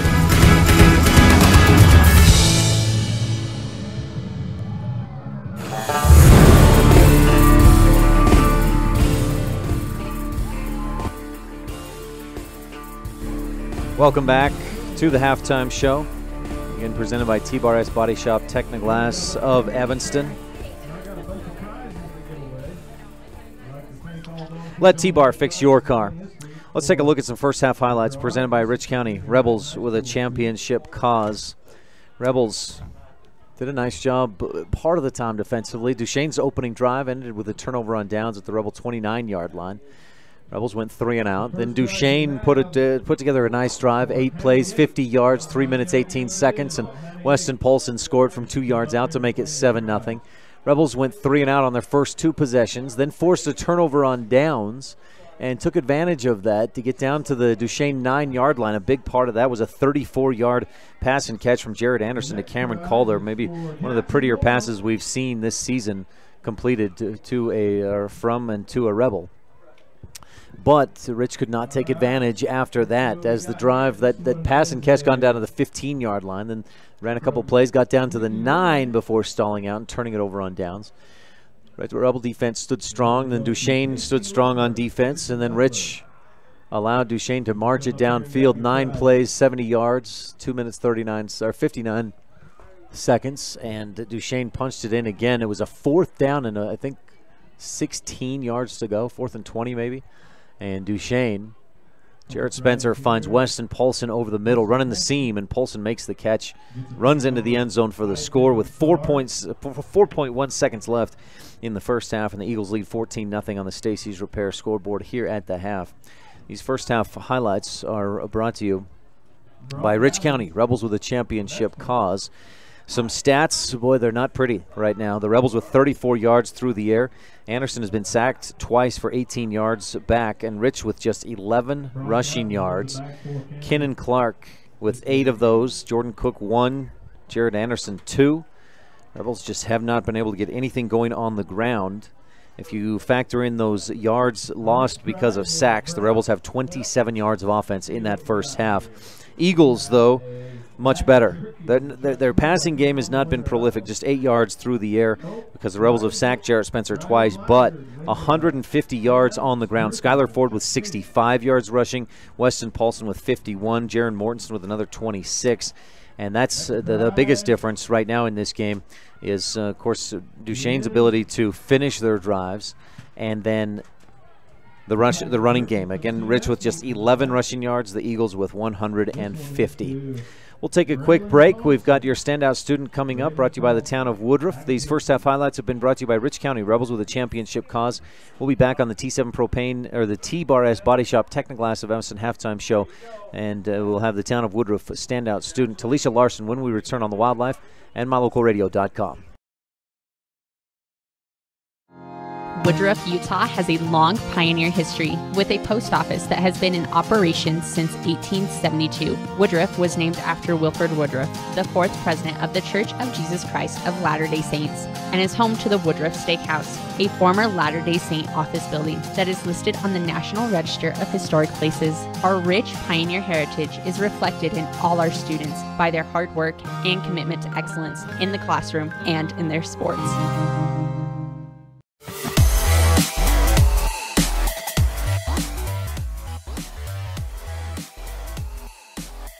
Ryan Steineckert with senior Talisha Larson at Rich High School. Talisha, thanks for your time. No problem. How's your senior year going so far? It's been pretty good. Tell me more. What's been good? Well, we've just had a lot of volleyball games that have been really fun, and then just been taking a lot of college classes. Which college classes are you taking? I'm taking business 1010 and art 1010, and then I'm taking math 1010, English 1010, and then a communications class. Are you taking any actual high school classes? I'm taking seminary. Are any of those classes that you mentioned something you're looking at pursuing in the future, like a career or in college? I might look into business, but I haven't decided yet. Are you leaning, I mean, is that kind of what you're leaning toward or starting to look into then? Yeah, I'm also taking a nursing class, but I haven't decided whether I want to go into the medical field or business. You had a little time to decide, I guess. Yeah, that's what I've been planning on. Talisha, you mentioned volleyball and having a lot of fun games and matches. What's been one or two that have been most memorable so far? I would say the Mountain Crest game and then our Copefield game. This weekend is the Richfield tournament. You looking forward to that? I'm very excited for it, yes. Why are you excited? We just get to play a lot of teams that we'll be able to see at state, or we'll be able to play some 2A teams that are really good. You play basketball as well, don't you? I do, yeah. You looking forward to that? Not as much as volleyball, but I will after it's over. You're pretty good at the serve. How many hours do you think you've put into perfecting or getting so good where you're at as serving in volleyball? A lot, I guess. I don't really know, but I've definitely spent a lot of time on it. That'd be some quick math to try and figure out how many hours you put in, but you can tell you've put in a lot of time. Yeah. Any spring sports you do? I did track my freshman year, but I haven't done it, and I don't know. Haven't decided whether or not I'm doing it this year. You do musical? I don't. I did my freshman and sophomore year, but I just didn't think I could handle it with all my college classes. You have more college classes in the spring? Yeah, I do. I have like 3 or 4 more so I can get my associate's degree. What do you like to do outside of school? Any hobbies or activities you enjoy? I just enjoy hanging out with my family and friends, and I also like playing the piano. How long you been doing that? Since I was like 8 years old, around there. What's your favorite thing to play? Do you like classical music? Do you like playing modern stuff? I honestly couldn't tell you. I am playing Pirates of the Caribbean right now, and I'd like that. Talisha, what else are you looking forward to in your senior year outside of the sports and things we talked about? I am looking forward to homecoming in the next few weeks. That is always the lightning part of the year. And then just hanging out with friends, and yeah. You have a prediction for how the volleyball team will finish out this season? I think we can take state if we just all play together, and I think we can take another one. Do you have your eyes on the rest of the state? Obviously, Penguich is going to be right up there with you guys. Anybody else? I think Monticello is still up there with us, too. And other than that, I'm not sure. We talked a little bit about, you said you like hanging out with your family. Does that include going out and fighting fires in the summer? I don't go fight fires, but I do. We have a lawn mowing business that we do together. And then we're going to go on a hunting trip, and we just go on vacations with each other, so that's fun. What do you hunt for? Elk. Bull elk. Have you got one before? I did last year, and it was an adventure. Do you guys bring the meat home and freeze it and have elk steaks and things? Yeah, we do. My dad cuts it up and prepares it, and then we can have it throughout the next year. Anything else we should touch on? Not that I know of. Talisha Larson, senior at Rich High School. Thanks so much for your time. Best of luck the rest of the volleyball season and the rest of your senior year. Yep, thank you. This has been the Town of Woodruff Standout Students featuring Talisha Larson. Thanks, Talisha.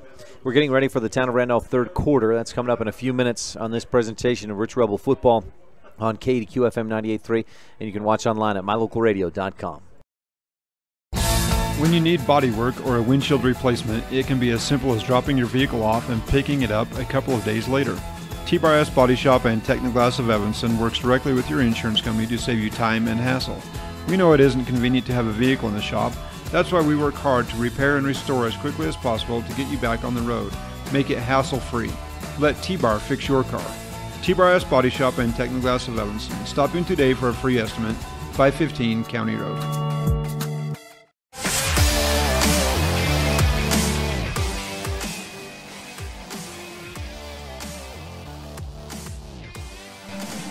Welcome back to the halftime show.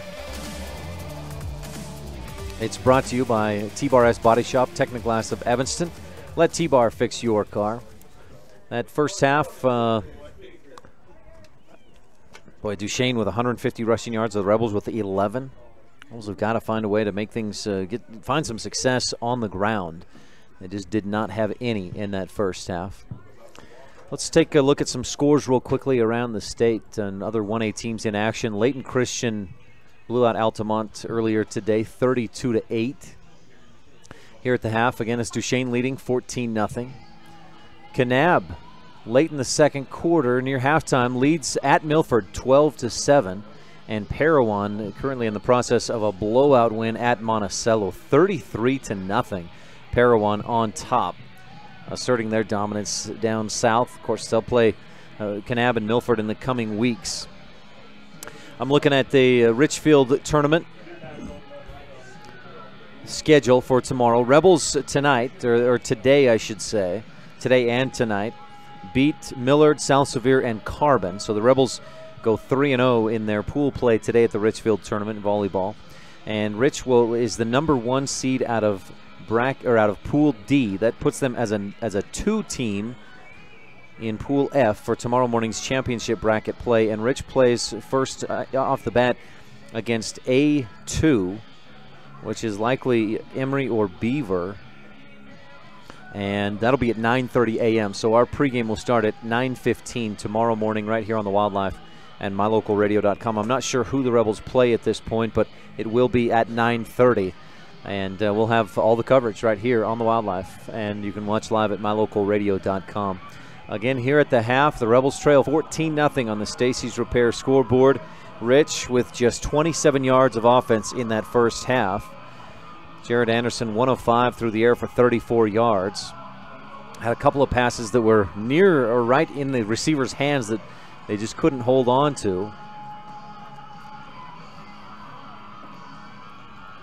The Eagles, meanwhile, they didn't pass a lot, didn't attempt many passes, but the ones they did were very nice. Jarrett Spencer goes 3 of 4, including a 36-yard touchdown pass to Weston Paulson. Paulson with all 3 of the receptions in the game for Duchesne.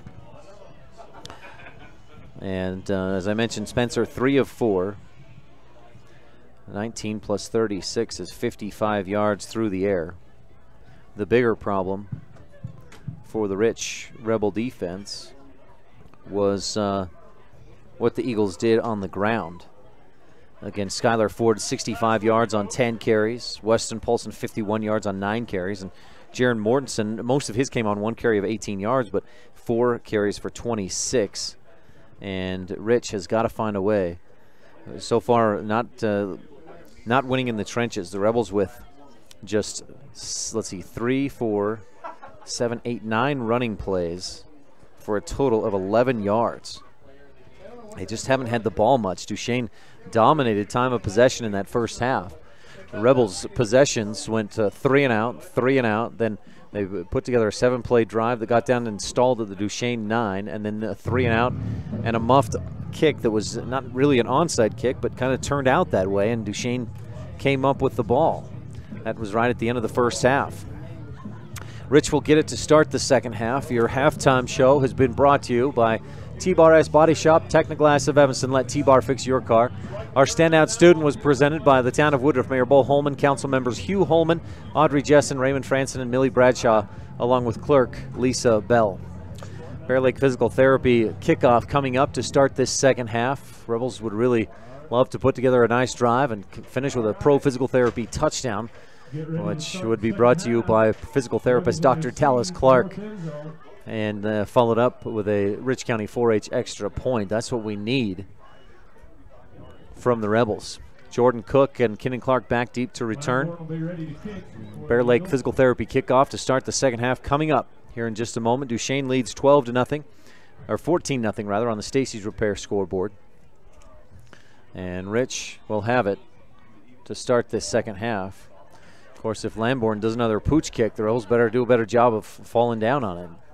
If you're the Eagles, there's a big empty spot. The Rebels have 5 guys right up at the 50, and then 2 way out beyond the hash marks at the 35, 2 more at the 30 on the hash mark. So there's a big open spot right about middle of the field at the 40-yard line that Rich would have a hard time getting to, and that's where Lamborn pooched it the last time. Here's the Bear Lake Physical Therapy kickoff to start the second. Cook fields it at the 8-yard line. Running up the left side, and defense, or the coverage team, gets in there. Cook across the 25 to the 27, maybe the 28. A 20-yard kick return for Jordan Cook. And the Rebels will have a 1st and 10 to start this third quarter. Brought to you by the town of Randolph. Mayor Lynn Weston, board members Sim Bell, Brian Wires, Bridget Pugmire, Melanie Lim, and clerk Lana Peart. From their own 28, 1st and 10. 2 receivers right, 2 out left. Cook comes in motion, gets the handoff, and has some room to run across the 30 to the 35. And a decent gain on 1st down for Jordan Cook, who comes out fired up. He goes for 7 yards. That's the biggest running play of the game for the Rebels by far.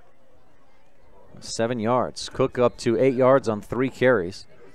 He had 2 carries for 1 yard in the first half. Kenan Clark 4 carries for 8 yards. Jared Anderson 3 for 2 yards. 2nd and 4. It's a short 4 for Rich. Clark in motion, gets the handoff, going up the middle. Ball pops loose, and the Eagles fell on it. I believe Duchesne fell on it. We needed a station in Randolph turnover, but that's only when the opponent has the football. Rebels fumble it away. And I believe it was Jack Roberts who fell on it. Duchesne will take over with 11:13 left in the third quarter. Brought to you by the town of Randolph. Ball at the 30,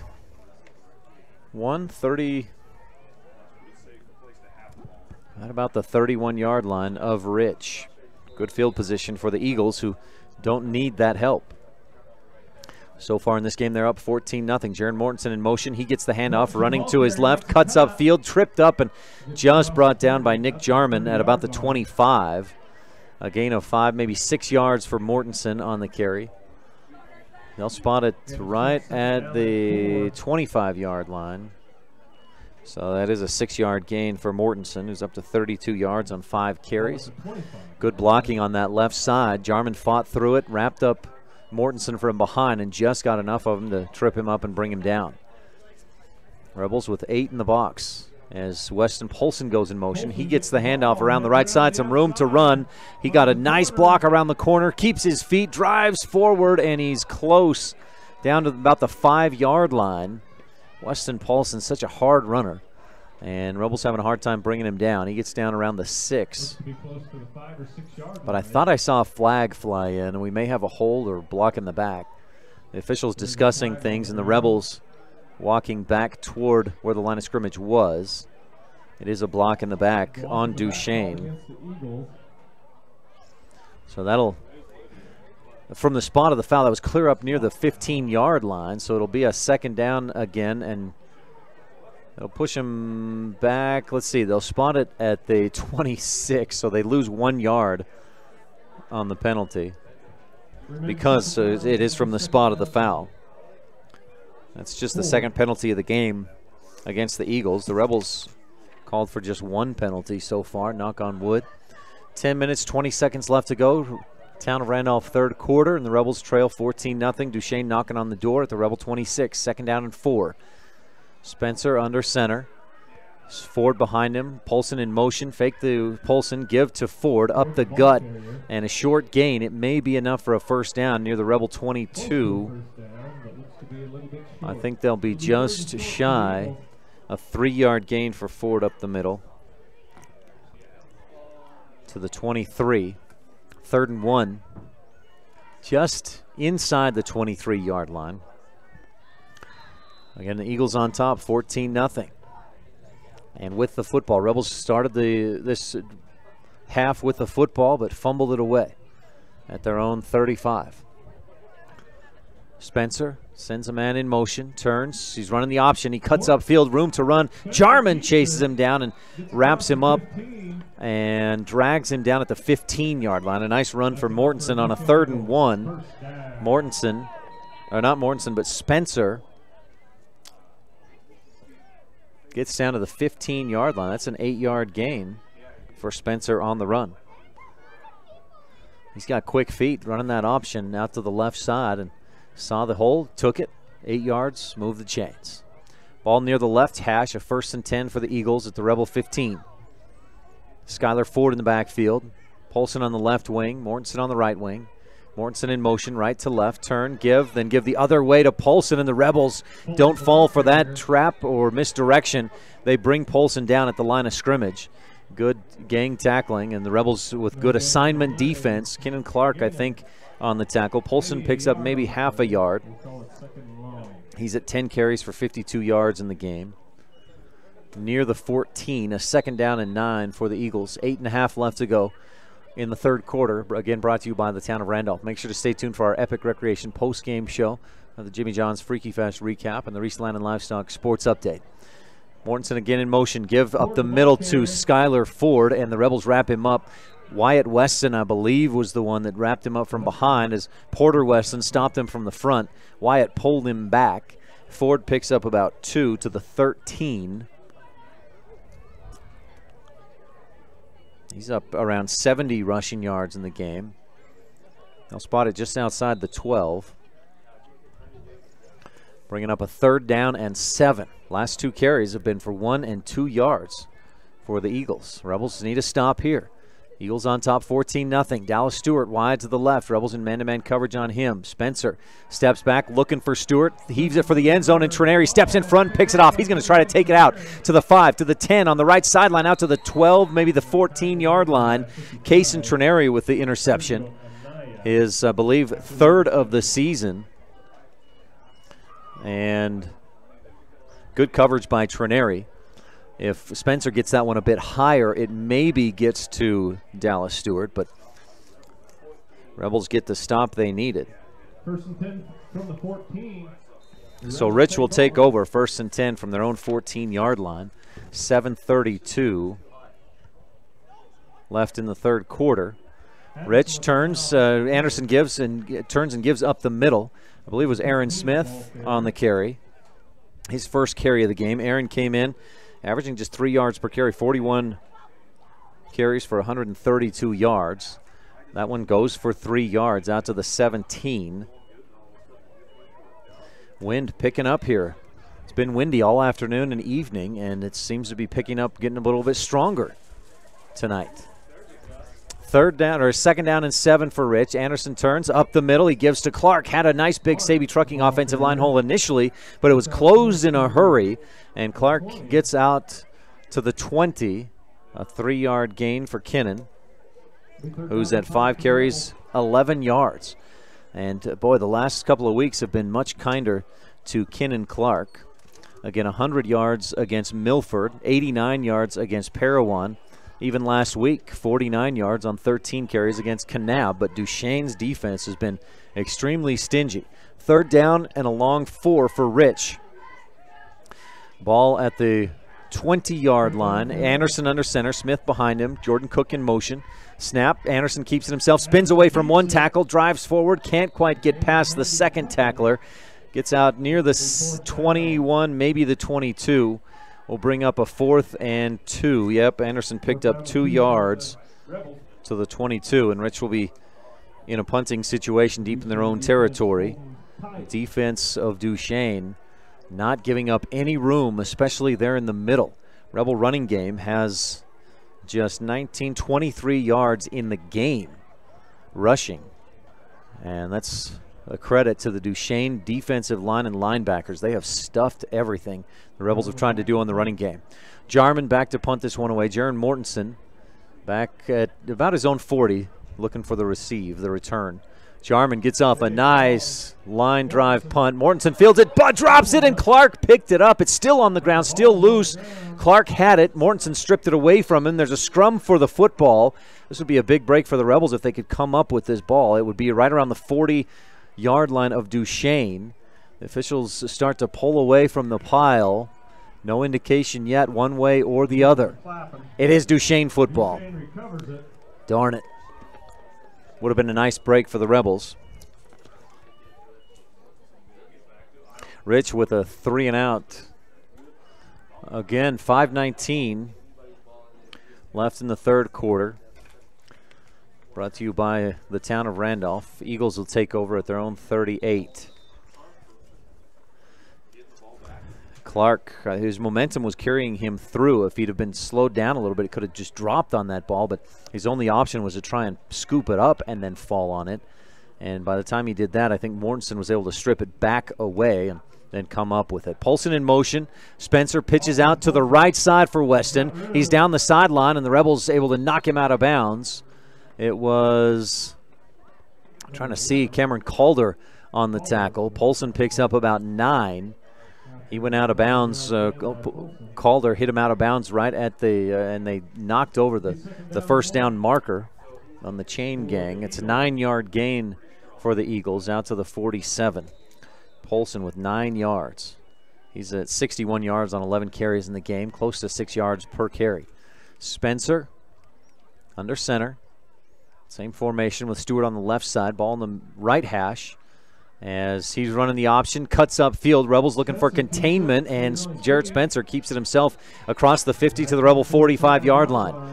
Jarman was out on an island out there with 2 guys to defend, and I think he did the right thing there to force Spencer back to the middle where his teammates were. If Jarman commits to the quarterback, then Spencer pitches it, and Mortensen has all day to run. Instead, Spencer goes to the 45-yard line of Rich, an 8-yard gain. Puts him at 23 yards rushing in the game. Ball on the left hash for a 1st and 10 Eagles. 4 minutes, 12 seconds left, third quarter. Ford.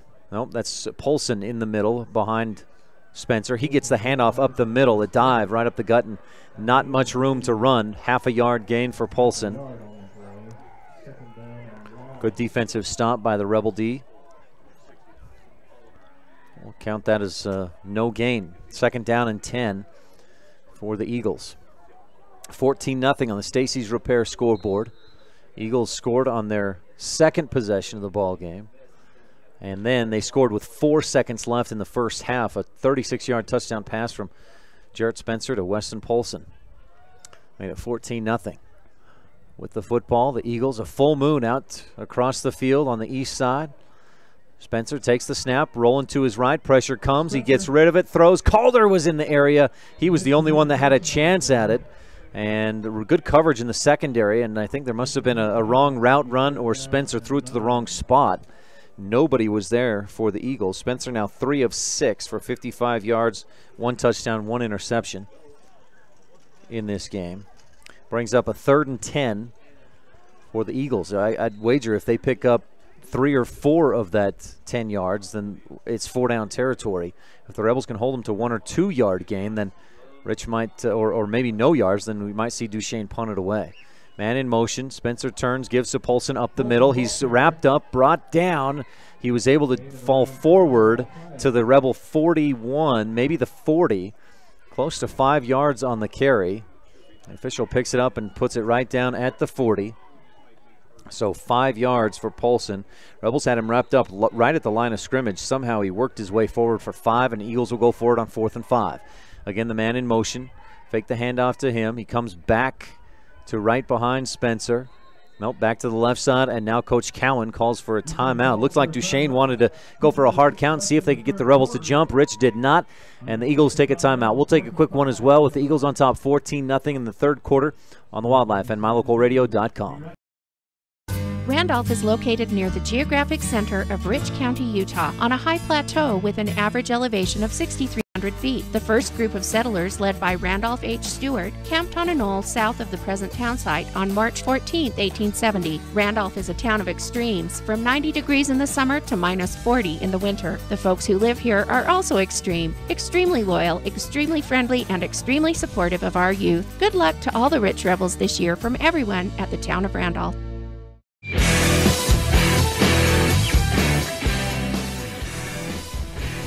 I'll be interested to look back on time of possession in this game. Duchesne has been absolutely dominant. Rebels' drives have been like a minute and a half, about 2 minutes, and then they had a drive that lasted about 4 minutes. But other than that, it's been a minute and a half, maybe 2 minutes of time of possession scattered throughout the possessions for Rich. Meanwhile, Duchesne, just their opening possession alone went almost 5 minutes. Then they had it for about 3.5 on their scoring drive.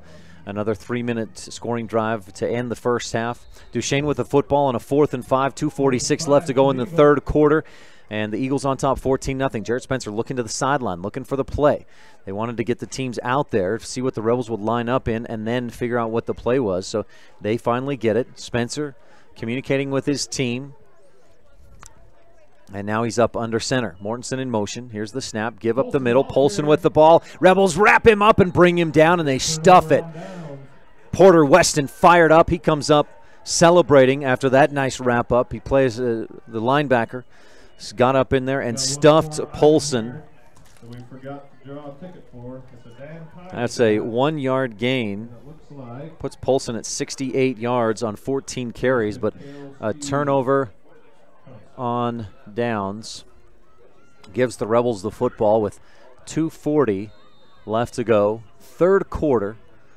Rebels from their own 39-yard line. They've not had great field position tonight. We'll see if they can take advantage of this field position near midfield. Anderson turns and gives to Cook, and he gets nothing. Maybe half a yard near the 40. Ball came out late, and the Eagles had it, but well after. Cook's knee was down. So a 1-yard gain for Jordan Cook out to the 40. And now, did they delay and say that Duchesne has the football? I think they did. Yeah, they just did indicate that Duchesne has the football. A delayed call, and an interesting one. They must have determined that Cook was stripped before his knee was down. So the Rebels have it for 20 seconds and give it back to Duchesne on a fumble. Spencer steps back looking to throw a false start. Duchesne will take over, or does take over, at the Rebel 40.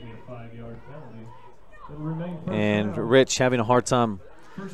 Two of their last 3 possessions have ended with fumbles. They also went 3 and out. That's what they've done so far. Run 5 plays in the second half, fumbled twice, and actually 6 plays if you include the punt. Back to the 45-yard line on the false start. That's just the 3rd penalty of the game against Duchesne. If you see the screen, your video flickering a bit, it's because of the wind. Jarrett Spencer back to throw. Lofts it out to the right. Flat. Flag flies as Jaron Mortensen makes the catch. And we may have an ineligible man downfield or a holding. One or the other, we'll have to see. Let me get that. The Eagles are clapping on the play. We'll see what the penalty is. Maybe a pass interference. Mortensen made the catch down the sideline. It was, I think, close to a first down. I didn't see where he went out of bounds. The Rebels are backing up as if the penalty's on them. This will maybe a defensive holding then. We'll see what the call is. Personal foul, face mask against Rich.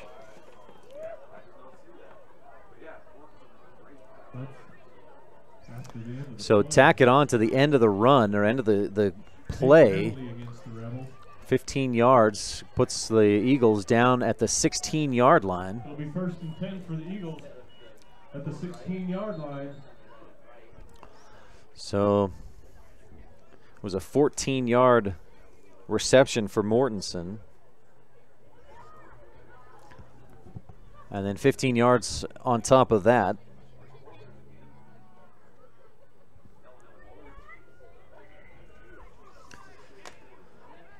Gives the Eagles a first down.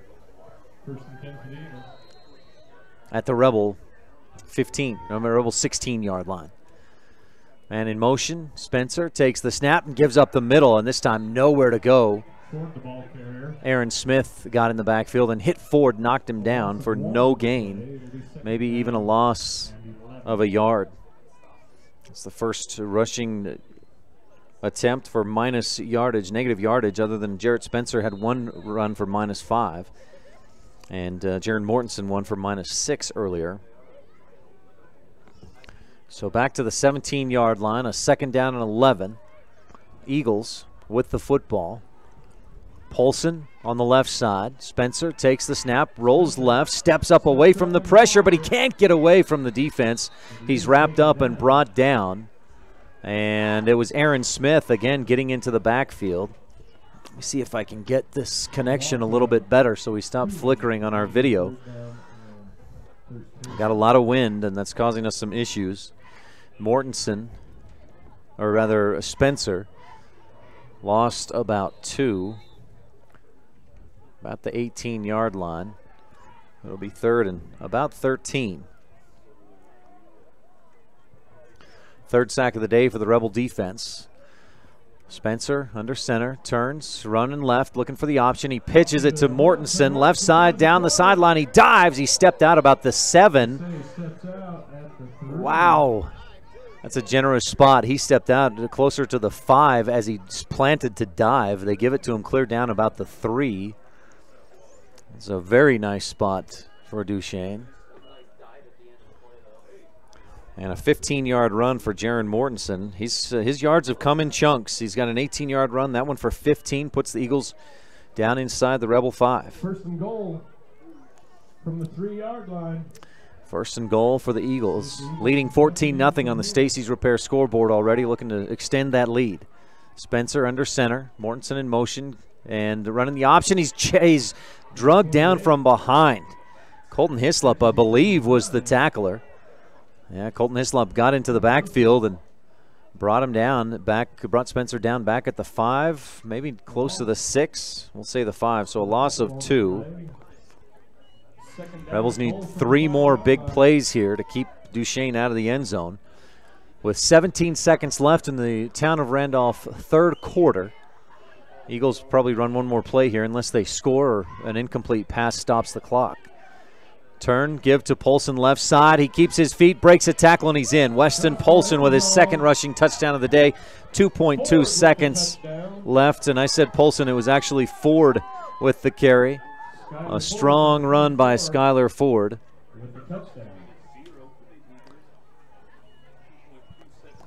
And the Eagles have made it a habit of scoring right near the end of quarters. Of course, between third and fourth doesn't matter. They've maintained possession. They scored right at the end of the half with 4.1 seconds to go. Skylar Ford with a 5-yard touchdown run puts him at 74 yards on 14 carries. Cade Lamborn to kick the extra point, and he gets off a nice kick. It's through the uprights and good, and the Eagles lead 21-0 on the Stacy's Repair scoreboard. We'll take a quick break and be right back on the Wildlife and MyLocalRadio.com. Hi there, Craig Dearden with Castle Rock Chevrolet right here in Evanston. Of course, it's about finding you that perfect vehicle, but at Castle Rock, it's about a lot more. It's using our experience to get you the best rate.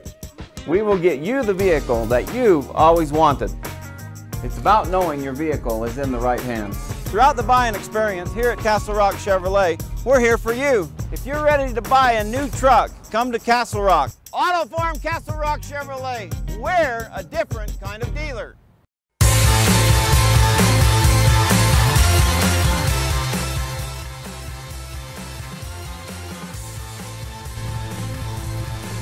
$21-0 Eagles with the lead. They've scored a touchdown in each quarter. 2.2 seconds left to go in the third. Brought to you by the town of Randolph. And the Eagles set to kick it away for what will likely be the final play of the third quarter. Eagles, that drive, 7 plays, 40 yards, 2 minutes, 14 seconds. And the ball comes off the tee as Lamborn approaches and boots it. So they blow the whistles, blow the game dead, or blow it dead, and they'll try it again. Eagles had a short field on that possession. After a Rebel fumble, they started at the Rebel 40-yard line. Lamborn to kick this one away, and the Eagles making it tough on the Rebels. Rich specialty is not to play from behind. Remember, Coach Thane Marshall of Milford said, hey, we want to score a couple touchdowns early and make the Rebels play from behind. Kenan Clark fields the long kick at the 5, up the middle to the 20, to the 25. He's tripped up out near the 29. And that'll take us to the end of the third quarter with the Eagles on top, 21-0 on the Stacy's Repair scoreboard. Quick timeout, and we'll be back with the fourth and final quarter. Third quarter's been brought to you by the town of Randolph. Mayor Lynn Weston, board members Sim Bell, Brian Wires, Bridget Pugmire, Melanie Lim, and clerk Lana Peart. This is Rich Rebel Senior Aaron Smith. Thanks for tuning in to Rich High School Football on Rebel Radio, KADQ FM 98.3, and online at mylocalradio.com. If you're looking for live local sports, local news, weather, live classifieds, and free photo downloads, search no more. MyLocalRadio.com has what you want. Watch your teams live or browse the tens of thousands of photographs of Wyoming, Utah, and Idaho high school events, from speech and drama competitions, rodeo, an array of different athletics, activities, community events, and so much more. Visit MyLocalRadio.com today and find what you're looking for.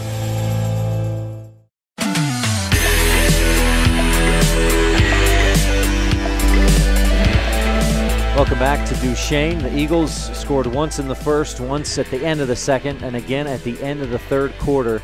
They lead 21-0 on the Stacy's Repair scoreboard. Rebels with the football, looking to make something happen offensively and try to get back into this one. Anderson in the shotgun with Smith on his left hip, stacked receivers, twins left and right. Anderson looks left, throws right, and he had Kenan Clark, but Clark must have slipped or the ball was thrown too far to the outside and couldn't get to it. Incomplete. Anderson now 1 of 6 for 34 yards. That one was a very nice pass to Cameron Calder over the middle on a deep slant, but Anderson's been unable to complete anything else to his intended receivers. 11:55 left to go. Bear Lake Realty fourth quarter, brought to you by Gary and Amber McKee in Garden City. Jarman wide to the left, trips on the right side, Anderson under center. They spread things out a bit. Anderson rolls to his right, has time, now throws. He's on the sideline. Man, it's caught, and it looks like, is that Trenary with the catch? Oh, no, Jordan Cook on the reception on the sideline, a gain of 6.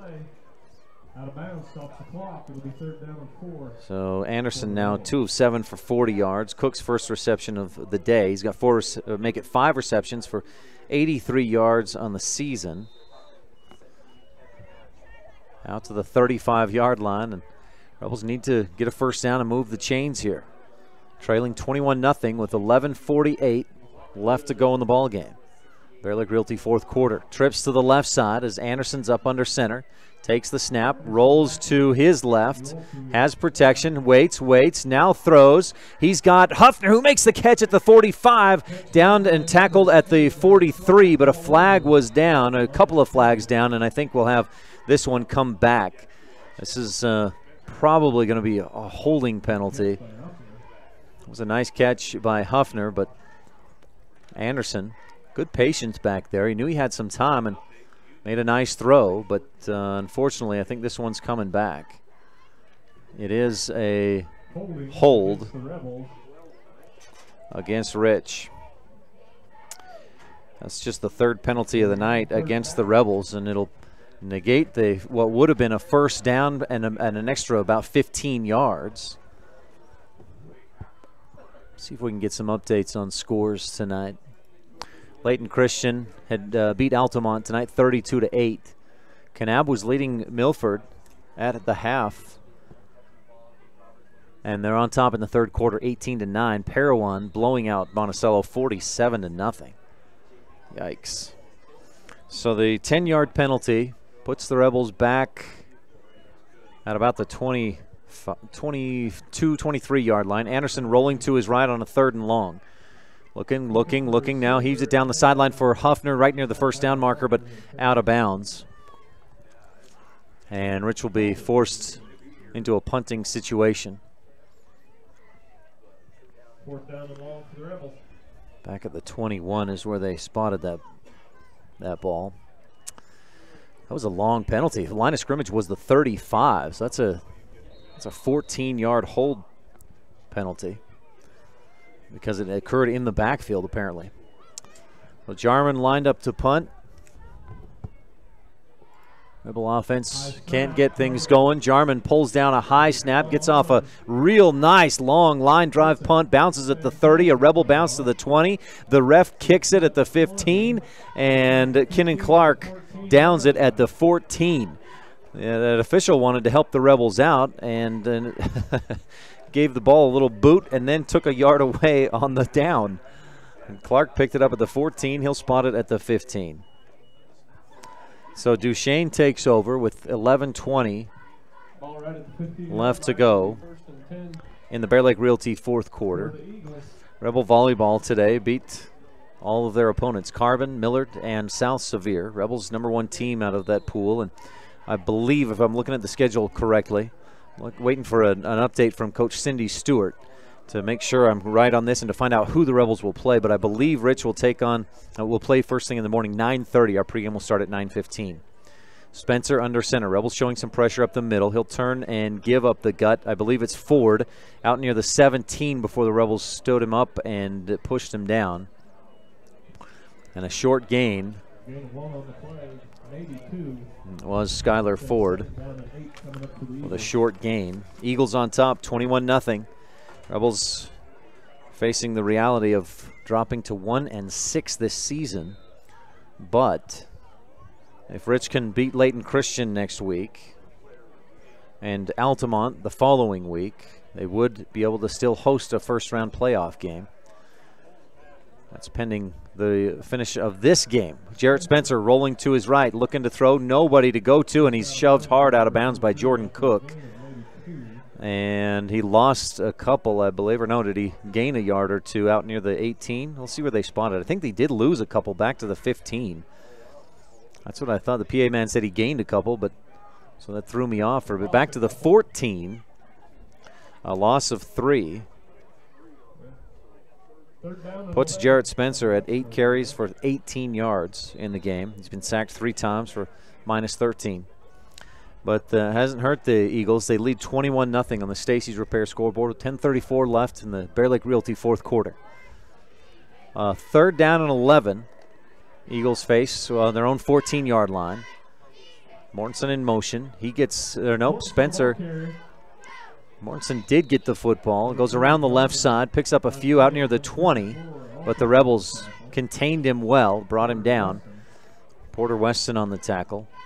A 6-yard gain for Mortensen. He's at 7 carries for 53 yards. Came into the game with 38 carries for 175 yards. Top receiver this season for the Eagles. Had 14 receptions for 322 yards. That's 23 per catch. His 1 reception for 14 yards tonight. But again, the Eagles with a 21-0 lead. Haven't had to go to the air much. Polson gets off a nice punt. The Rebel defense does its job. It takes a sideways bounce out of bounds at the Rebel 43. And that's where Rich will take over with 9:48 left to go in the ball game. Our camera tonight is brought to you by Bear Lake Realty. It's the Bear Lake Realty fan cam. Visit bearlakerealty.com if you're looking for a beachfront room with a view, maybe a secluded mountain retreat, any number of timeshare options, and more for all your realty in the Bear Lake area. Visit bearlakerealty.com. And Gary and Amber McKee in Garden City. Thank you to those guys, Bear Lake Realty, sponsors of our fan cam and our fourth quarter. Anderson under center. Cook in motion. Starts right, goes back left, and a flag flies. An illegal shift or an illegal procedure here. We'll push him back 5 yards. Remains first down, but it'll be first down and 15. 5 more yards back for Rich. And check here. I think that's just the 4th penalty of the game for the Rebels. The bigger issue has been a lack of a running game. I've got Rich at about 27 rushing yards in this entire ball game. And that was one of the keys of the game. The Epic Recreation keys of the game was to find some running room. They have not been able to do that against the stingy Eagle defense. Anderson rolls to his right, looking to throw. He's got Smith in the flat, but threw it a little too far. Smith couldn't pull it in, tried to reach out and pull it in with one hand, but it falls incomplete. Anderson now 2 of 8 for 40 yards. Came into the game 9 of 19 for 141 yards, a touchdown, and a couple of interceptions. The whole passing game has been unable to find much consistency this season. They've had some moments of just flashes of looking really good. 9:42 left to go. Anderson in the shotgun for a 2nd down and 15. Cook on his left hip, Smith on his right hip, 2 receivers right.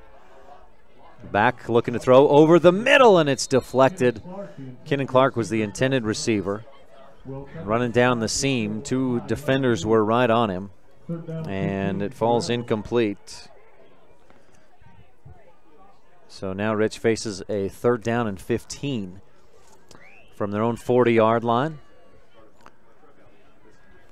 Again, Rebel volleyball today beat Millard, South Sevier, and Carbon. And they'll get back in action first thing in the morning at that Richfield tournament. Our pregame will start at 9:15 right here on the Wildlife and mylocalradio.com. Anderson under center, I formation. 2 receivers left. Jared heaves it down the left side, looking for Jarman. It's tipped. He goes up, almost gets it down, but couldn't get to it. Couldn't quite bring it down. Mortensen on the defense. And it falls incomplete. So the Rebel offense will stall, it looks like, again here. The camera having a lot of issues tonight, and I apologize for that. I'm not sure. I think it's just the wind and the connection and trying to keep things going here. Incomplete pass puts Anderson at 2 of 10 for 40 yards in the game. Rebel drive. This possession started right off on the wrong foot.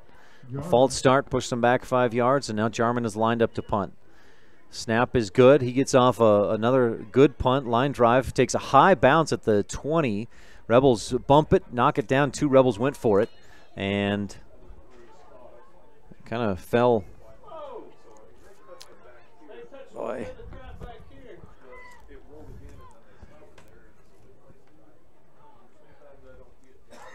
Rebels touched it right about the 20.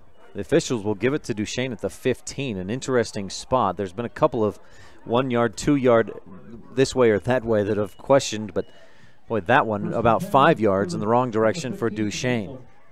9:20 left to go in the ball game. Eagles from their own 15-yard line. Their offense has done what it's needed to. A lot of rushing yards, right around 200 yards plus in the game. Actually closer to 250. When you combine Skylar Ford's 76 yards, Weston Polson's 68. Polson gets it again, and he breaks free down the right sideline. He jumps over a man, and he's down, brought down from behind, drugged down by Porter Weston about the 40. Cameron Calder went for a low tackle, and Polson just jumped, just hurdled right over Calder.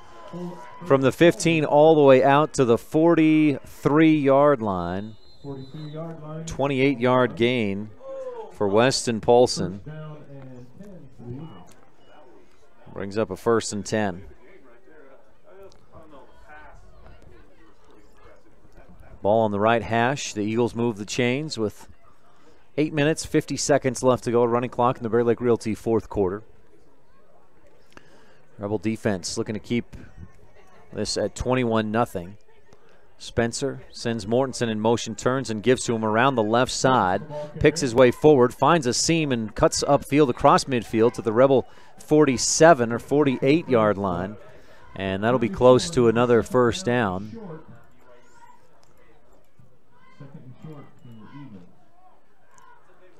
So a 2nd down and 1 for the Eagles after Mortensen picks up 9.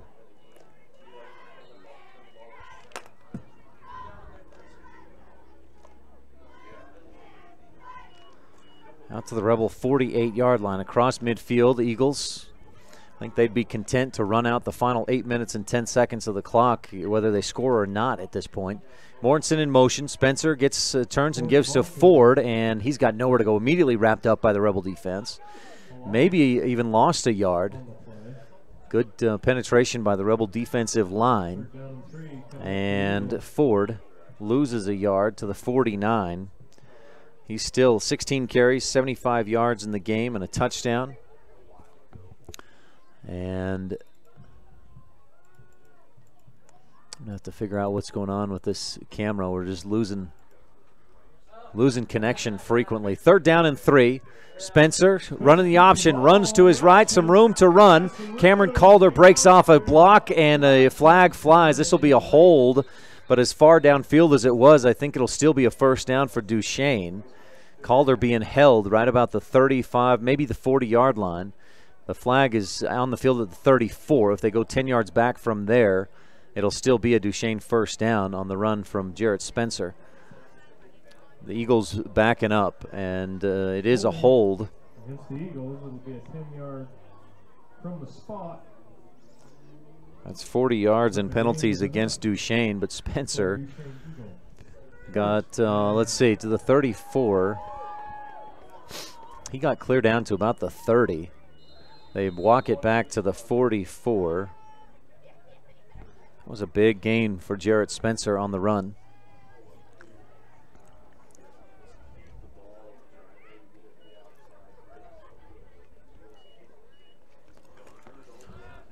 .708 left to go. Eagles with a 1st and 10, fresh set of downs on the right hash, attacking left to right if you're watching online at mylocalradio.com. Spencer turns, gives up the middle, and Ford gets his number called down to the 40-yard line, maybe the 39. Well, the Eagles' helmets came off. I believe that's Jack Roberts, who will have to take a play off. Ford to the 40. 4-yard gain. He's up to 79 yards on 17 carries. Rebels have done a better job on Ford and Polson than they did last year when Polson had 19 carries for 168 yards and 3 touchdowns, but Eagles have certainly done enough on the ground to put themselves on top 21-0. 6 minutes, 18 seconds left. The bigger story, I think, has been the Eagles' defense absolutely shutting down that Rebel offense. Mortensen in motion. Spencer takes the snap, gives to Polson on the right side, keeps his feet going. The Rebels holding on, and then he gets hit hard. Reagan Huffner comes in as he was being held from behind by Porter Weston and Aaron Smith. Were just holding on to the jersey. And looked like Brock Ford was calling to the official to say, hey, help my man out. Maybe should have had a whistle a little bit earlier, but they didn't get it. And Huffner comes in. He laid a nice hit on Polson after a 2-yard gain. Brings up a 3rd and 4 for the Eagles with 5 minutes, 30 seconds left to go in the Bear Lake Realty 4th quarter. Spencer under center. Looks like Ford in the backfield. Snap, Spencer back, setting up the screen, and he's got Polson on the left side. Lots of room to run, and he is gone. Polson down the left sideline, touchdown on a screen play. Rebels thought they'd get to Spencer. Instead, Spencer gets it to Polson for 38 yards and a touchdown. 38 yards on that short screen pass. Spencer, 5 of 8. And Polson, the size, the speed, the whole package. Spencer to Polson. And Cade Lamborn will attempt the extra point with 5:13 left to go. Would make it 28-0. Would make it a 3rd consecutive year that Duchesne scores 28 points against the Rebels, but Lamborn misses wide left. No good. 27-0 with 5:13 left to go in the Bear Lake Realty 4th. We'll take a quick break and be right back on the Wildlife and mylocalradio.com. When you're buying and selling real estate, you want to work with an agent that knows the area and understands property values. You want to work with an agent that listens to what you're looking for and knows how to find it for you.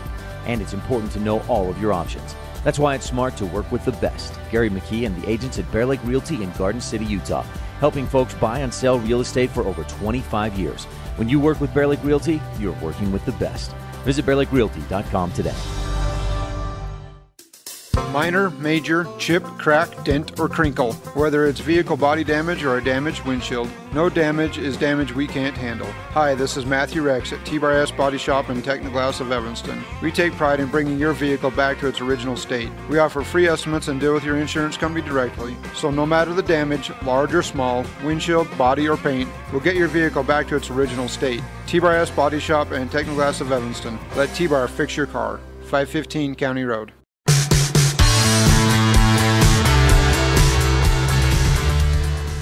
38-yard screen pass from Jarrett Spencer to Weston Polson. 2nd time that they've connected tonight for a 30-plus yard touchdown pass and catch. Polson did most of the work on that one. Fielded it, made the catch at about the 43 and ran the rest of the way down the left sideline. Here's Cade Lamborn with the kick. It's a squib, fielded by the Rebels at about the 25-yard line. Reagan Huffner up to the 30, 35, sidesteps one tackle, still on his feet to the 40. and then finally brought down out near the 40, not quite there. And a good return by Reagan Huffner. So Rich will have decent field position at their own 39 and look to make something different happen. So far in this second half, their first possession ended in a fumble, gave it away after one play. Then they went 3 and out. Then their next possession, a fumble. Then a 3 and out, and then another 3 and out. So the Rebel offense has not been able to do anything in this second half. And again, it's that stingy Duchesne defense. They have been fantastic tonight, holding the Rich Rebels to, I believe, 27 rushing yards in the game. Anderson under center, takes the snap, gives up the middle, and hesitating at the line, I believe, was either Cook or Clark. And it was Cook on the carry. Ball came loose. Eagles saying, that's our football. There's some discussion with the officials. This doesn't look good. The last time the officials discussed a fumble, they gave it to Duchesne. This time they give it to Rich with a 2-yard gain. Cook, 5 carries, 11 yards, out to the 41 on that short gain. 4:33 left to go in the ball game. Those have lost 2 consecutive seasons to Duchesne, 28-7 the last 2 years. We'll see if they can put one on the board here and avoid the shutout. Would be the 3rd time the Rebel offense has been shut out this season if they can't get something on the board. Jarman and Cook out wide to the left. Calder on the right wing, out on the right side. Anderson under center, I formation behind him. Steps back, looking to throw. Heaves it down the left sideline, looking for Calder. And it's tipped in the air. Calder stays with it, catches it at the 30 on the hash marks. And what a grab by Cameron Calder. Keeps his feet, makes the catch down to the 29-yard line. That's 21 plus 9. That's a 30-yard gain. That's Calder's 2nd reception of the day. Anderson now 3 of 11 for 70 yards. Calder, 2 receptions for 64 yards. And a 1st and 10 brought to you by Comprehensive Family Dental, Dr. Sean Grohl. We haven't had a lot of those today. Anderson, I formation, gives to Clark. He breaks through the line, picks up a few. He's hit hard and crushed back at about the 22. That was a big hit. But Clark was able to pick up about 5. He'll spot it at the 23. So Clark, 6 carries, 16 yards in the game. 2nd down and 5. Anderson under center, gives again to the tailback. This time it's Jordan Cook, and he pushes his way forward near the 15 or near the 20-yard line rather. Would be a gain of about 3 and bring up a 3rd down and short. 3rd down and 2 for the Rebels. So Cook picks up 3. We're seeing Duchesne put in some younger players, shuttle in some of the younger guys as Rebels face a 3rd and 2. Anderson steps back, looking to throw. Pressure comes. He runs to his right, throws on the sideline, and it's caught. Did he stay in bounds? I believe he did. And I'm trying to see who that receiver was. I think it's Cameron Calder, but he's standing sideways. I can't see the number. 1st and 10 for the Rebels. It was Calder on the reception for the 1st down. Down around the 17. Make it the 16-yard line. Anderson gives up the middle, and Clark with a short gain. A gain of 3 on the play. 3 yards up the middle for Clark. Time running down, 2:05 left to go. Again, the Rebel JV team lost to Duchesne, 14-0. 27-0, Eagles on top. A 2nd down and 7 for the Rebel offense. Anderson turns, gives, and bouncing it out to the left side is Jordan Cook to the 10, to the 5. He's going to try to dive forward. He reaches out, hits the pylon, but they'll say he stepped out at the 2. 1-yard line, inside the 1. Nice reach by Cook. Using some speed to get around to the outside. And it looks like they'll spot it at about the 2. Give Cook 11 yards on that run. That stops the clock at 1:45 left to go. And Rich, let's punch one in here and get that goose egg off the board. Jarman wide left, I formation behind Anderson, takes the snap, gives to Kenan Clark, who drives it into the end zone. Touchdown, Rebels. And there's the pro physical therapy touchdown we were looking for, brought to you by physical therapist Dr. Dallas Clark. The Rebels put one on the board. A 2-yard touchdown run by Kenan Clark.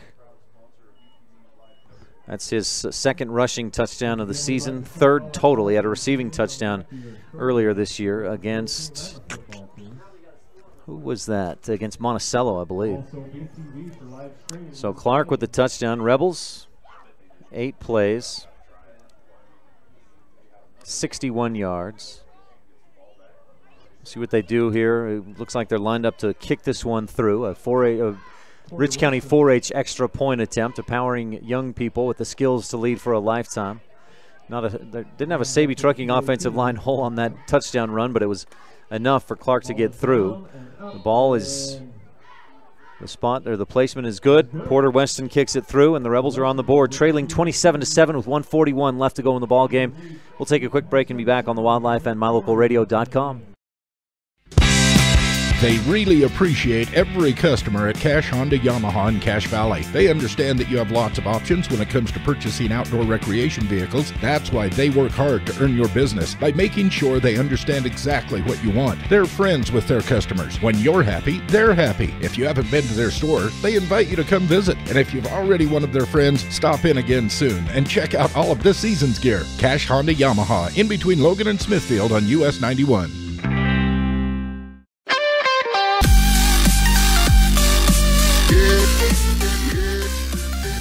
Back at Duchesne, the Rebels put together a 8-play, 61-yard drive that lasts about 3.5 minutes and punch it in on a 2-yard touchdown run by Kenan Clark. Touchdowns are brought to you by Pro Physical Therapy and physical therapist Dr. Dallas Clark. Here's a Bear Lake Physical Therapy kickoff, helping Rebels get back in the game since 1998. A pooch kick and fair catch. Nice, smart play by the Duchesne Eagles. Skylar Ford, the sophomore, showing some senior-like decision-making. Just call for the fair catch, pull it in at his own about 47-yard line. 1:40 left to go, and Duchesne can just run a few plays and finish out this victory. 2 years ago, Eagles beat the Rebels 28-7 here in Duchesne. Last year at Rich, 28-7. This year in Duchesne, 27-7. Eagles at their own 48, 1st and 10. Very, very similar scores the last 3 years between these two teams. Here's the snap and give off the right side. Ford still running hard. Rebels gang tackle and stop progression at the 45 of Rich. It's a 7-yard gain for Skylar Ford. And they'll keep the clock running with 1:30 left to go in this ball game. The Eagles will send in the second team offense, I believe. Yeah, full substitution, full line change. Looks like Skylar Ford will finish 18 carries, 86 yards and a score. Weston Paulson, 16 carries, 98 yards and a touchdown. Plus 2 receiving touchdowns on 93 yards, 4 catches for Weston Paulson. Boy, that's a nice day's work for Paulson, both on the ground and through the air. Under a minute to go, 27-7, Rebels trail on the Stacy's Repair scoreboard. And the snap, give up the middle. Rebels got in the backfield. Great penetration and nowhere to go. No gain for the Eagles on that run. Actually a loss of 1 yard. Almost 2 back near the 47.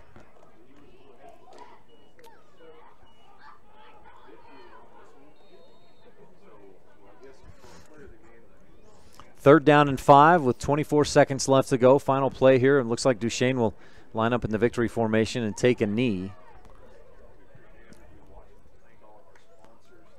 And they do take a knee, and that'll do it. 10 seconds to be counted down, and the Eagles will improve to 6-1 with a 27-7 win over the Rich Rebels. at home. The Eagles defend the home field. Rebels drop to 1-6 on the season with two games left in this regular season. We'll take a quick break. This fourth quarter has been brought to you by Bear Lake Realty.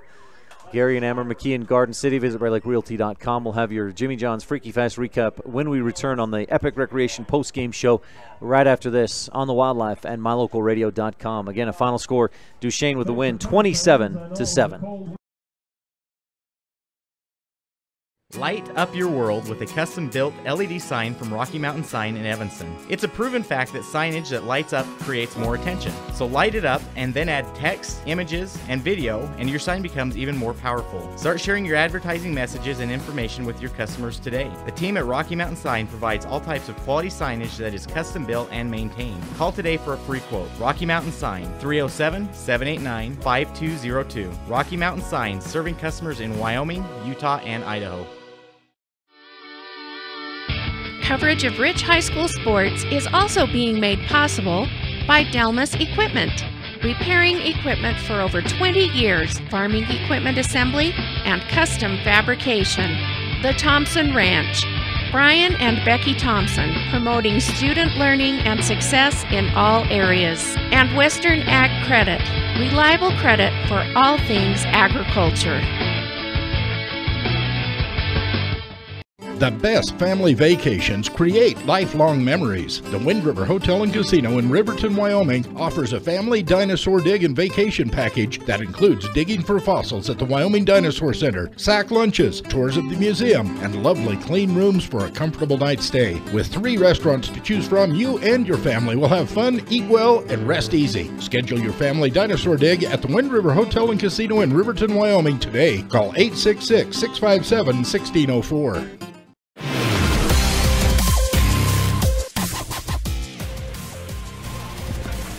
Welcome to the postgame show brought to you by Epic Recreation in Bear Lake. Visit epicrecreation.net. It's time now for the Jimmy John's Freaky Fast recap at 113 Front Street in Evanston. Visit Jimmy John's for gourmet sandwiches, fresh and fast every day.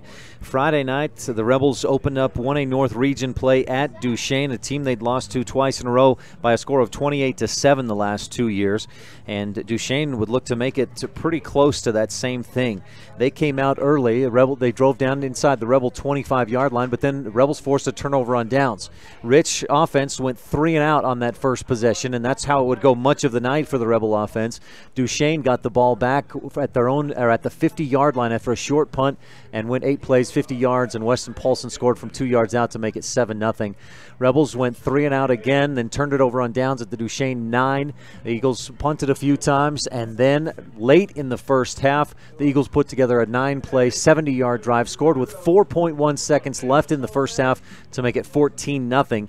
Heading into the locker room. In the second half, the Rebels fumbled on 2 of their first 3 possessions. Eagles took advantage late in the third quarter and made it 21-0 after on a 5-yard touchdown run by Skylar Ford. Duchesne would score one more time on a screen pass from Jarrett Spencer to Weston Paulson, make it 27-0 before the Rebels put 1 on the board right near the end of the game with 1:41 left to go. Kenan Clark ran it in from 2 yards out, and the Rebels lose 27-7 on the Stacey's Repair scoreboard, a score a little eerily similar to the last 2 years, and they've lost 28-7 against Duchesne. But a final of 27-7. Eagles earn the win over the Rebels. That's your Jimmy John's Freaky Fast recap. Gourmet sandwiches, fresh and fast every day. Coach Ashley Brown, Freaky Fast, to get up here and talk with me in the postgame show. Coach, how'd you feel about that? Your team's performance tonight? You know, I thought defensively we were very good again, and then, you know, offensively we had a chance in the first half to tie the score at 7, and we just didn't make a play. And, you know, and that's kind of been the way we've been all season long, is when we've had chances to do some things that would help us offensively, and we just haven't been able to do it yet. I feel like your passing offense will see moments of brilliance, like that deep slant from Calder. Anderson makes a perfect throw. It's a big gain, puts you in scoring position. But then, so you'll have a flash of real nice passing game, and then 3 or 4 passes where things just aren't connecting. Yeah, and when that happens, it's usually we just don't have enough time, and we need to do a better job of pass blocking at times. But defensively, our kids play really hard, and it almost seems like on offense that they take a break. And we mentioned that at halftime, and that's something that we got to change, because you got to score points to win.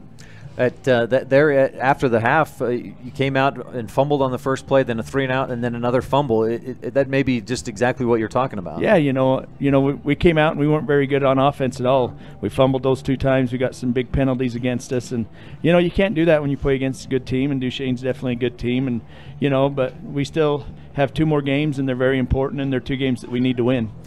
Let's talk a little bit more about those 2 games, Layton Christian and Altamont. Now, if you can win those 2, you'd get a home game in the first round of the playoffs, which seems a little strange because you're 1-6 right now. But if you can finish at 3-6, what are you looking at? I mean, Layton Christian beat Altamont pretty good tonight, and the Eagles, or the Layton Christian, looks like a pretty solid team. Yeah, they are. It's not going to be easy. They're big up front. They got some speed, and those are 2 things that hurt us. And but we got to make sure that we're well prepared, and they got to come to our place, which will help us.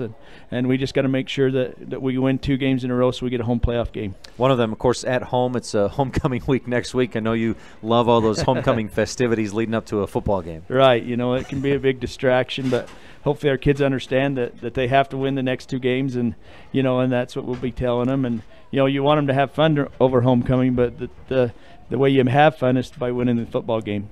Can we touch a little bit more on tonight? The Duchesne's defense really shut down your running game. Was that was the blocking? I mean, last week you said the blocking was better at Kanab. Did you feel like that took a step back, or was Duchesne's defense that much better? Tonight it reminded me like we played early on in the year. We were very inconsistent. There weren't any running holes. We were very passive on offense, and so I'm not sure the difference other than Duchesne's got a good front, and that was part of it. And then their linebackers fielded really hard, but we still should have been able to do better on offense, and that's what we got to be able to do. Focus becomes then, of course, the next week, and then the week after that. At this point, yeah, there's nothing we can do about what's happened so far, and it's not the record that we wanted, but we have played some very good teams, and our schedule's been very tough. But the next 2 are very, very important, and we got to win. Coach, anything else we should touch on? I don't think so. I don't think so. Coach Ashley Brown, thanks so much for coming up to join me on the postgame show. Okay, thank you. Rebels, all right, thank you. Tough loss tonight, 27-7, the final score at Duchesne. Weston Paulson, probably the player of the game, 98 yards on the ground and a touchdown, 93 yards through the air, 2 touchdowns. Eagles win 27-7. We'll take a quick break. We got your Jimmy John's Freaky Fast recap. We talked with Coach Brown. We'll be back with more of the Epic Recreation post-game show in a moment. We'll have some post-game highlights and stats. We'll give you some more information on that when we return on the Wildlife and mylocalradio.com.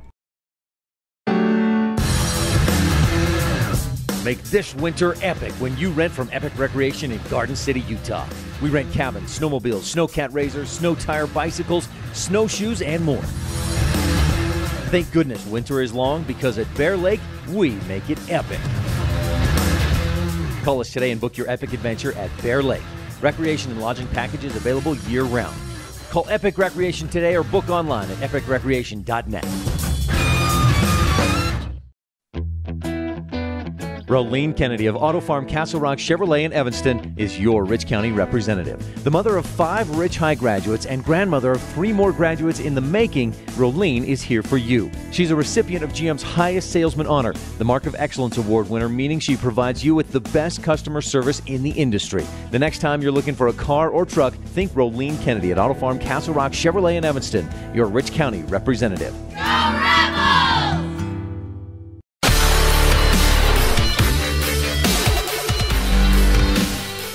Back on the Epic Recreation post-game show. Visit Epic Recreation in Bear Lake for all your rentals, not just for the summer, but for winter recreation as well. That's epicrecreation.net. or find us on Facebook. We're here post-game. The Rebels lost 27-7 at Duchesne. Rebels dropped to 1-6 this season. And crazily enough, if Rich can win the next two, they would actually host a first-round playoff game. That would likely be, at least based on what we've seen so far this season and scores tonight, could likely be Milford. Now, Kanab looks like... Oh, no, Milford with a come from behind. They're ahead of Kanab, 29-26 with about 8 minutes left in the fourth quarter. Pair 1 blew out Monticello. Leighton Christian beat Altamont. So you're looking at either a Milford or a Kanab if you host in the first round. That would be the 3rd seed. Monticello is going to probably end up as the 4th seed out of that southern region. So either way, the Rebels, the bottom line is Rich needs to win the next couple of weeks against Leighton Christian and Altamont.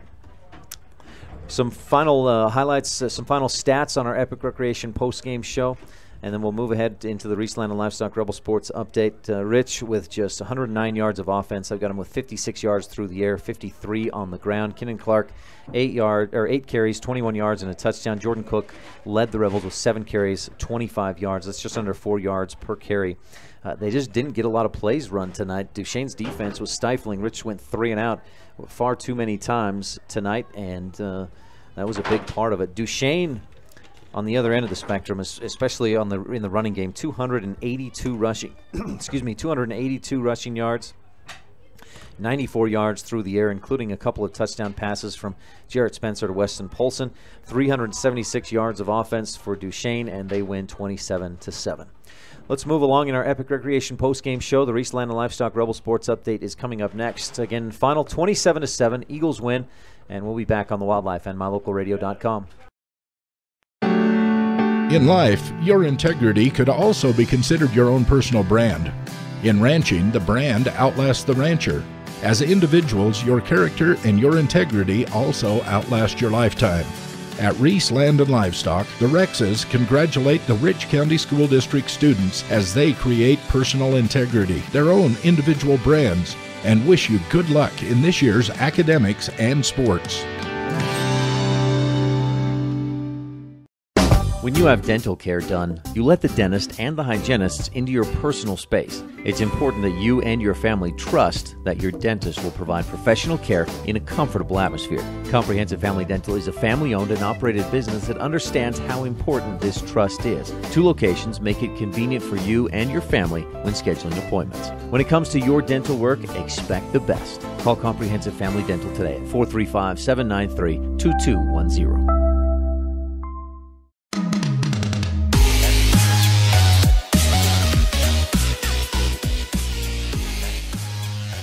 Back on the Epic Recreation post-game show, and it's time for the Rebel Sports Update, brought to you by Reese Land and Livestock, Northeast Utah's premier brand. Our guest today is Rich High School Principal Rick Larson.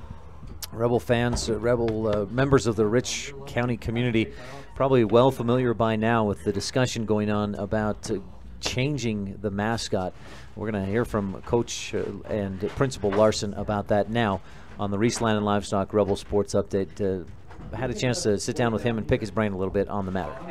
Ryan Steineckert with Principal at Rich High School, Rick Larson. Thanks for your time today, Rick. I want to step away from sports a little bit and get your take on, there's been some talk and you're seeing some ideas about different mascots and things like that. Can you tell me the situation of going away from, or just give me the details, I guess, on the Rebel and the Rich mascot? Yeah, we've had lots of discussions the last several weeks over the mascot. There's a lot of misperceptions out there. People really jump to conclusions, which is okay. We've had about 32 years of being rebels, and before that it was heated when we came together to be rebels. So there are a lot of feelings out there in the communities, and that's all right. But we need to understand the situation we're in, and it was brought to my attention the last 2 board meetings ago that we needed to maybe look at the Rebel mascot, the Confederate man mascot, because of what is happening, the national movements in the country that is presenting that in a light that it's not a positive thing in schools anymore. And that's not to say anything against the Confederacy or the Confederate movement. What it comes down to is the neo-Nazi, the hate groups, white supremacists have taken that Confederate man, the Confederate flag, And that's become what their banner is. And that's what they're waving at their protests. And so it's become apparent that maybe we don't want to be associated with that movement, which we shouldn't be. So we want to disassociate ourselves with anything to do with hate groups. And therefore, the mascot probably has to go. And yeah, we love that Rebel mascot. It's been a fun mascot for us. But I think the hate groups have stolen it. They've made it theirs. And I think it's probably time that we disassociate ourselves with that mascot. We have some options. There's a strong feeling amongst the students to keep the Rebel name. So if we keep the Rebel name, we need to rebrand. And I've Googled and saw many, many other schools. There's hundreds of schools, I believe, in our same predicament. Maybe not 100. There are a lot. And they're trying to rebrand, and those who've kept the Rebel name have changed it to something that represents a rebel. Others have just changed the mascot altogether. So that's the challenge we have right now is I believe we either rebrand and change the Rebel name or we go to something new. Just real quickly, what's the next step? Is there more discussions at board meetings and then looking toward maybe a change by next school year? I believe the change will come shortly, at least to get away from association with the actual Rebel mascot, the Confederate man mascot. We have a movement among the school. The kids want to keep the Rebel name. They've researched it, and I think the movement right now is moving towards the original Rebel, the 13 colonies, the Revolutionary Rebel, or the Patriot. So that's kind of the movement coming from the school, and the ones I researched who have successfully done it have moved to the Patriot Rebel, the Minuteman Rebel, something of that sort that still represents what the Rebel is and how it came about in this country. So I was thrilled that the kids are moving in that direction. It's the way I would have probably liked to go, but I didn't prod them on in any way. So that's the way probably the school might recommend the student body is what I'm seeing. But ultimately, it's a board decision, and the board will ultimately decide what they feel is best for Rich High School and our students and the safety of our students and the perception of our students. So ultimately they'll decide and we'll make the changes and the adjustments necessary. So, but I can see happening sooner than later, actually removing the Confederate man off most of the things that we can. Obviously some uniforms and shirts are going to stay on there till we wear them out, but that's the way it is. Anything else we should touch on, Rick? No, I just hope everyone can proceed cautiously with this.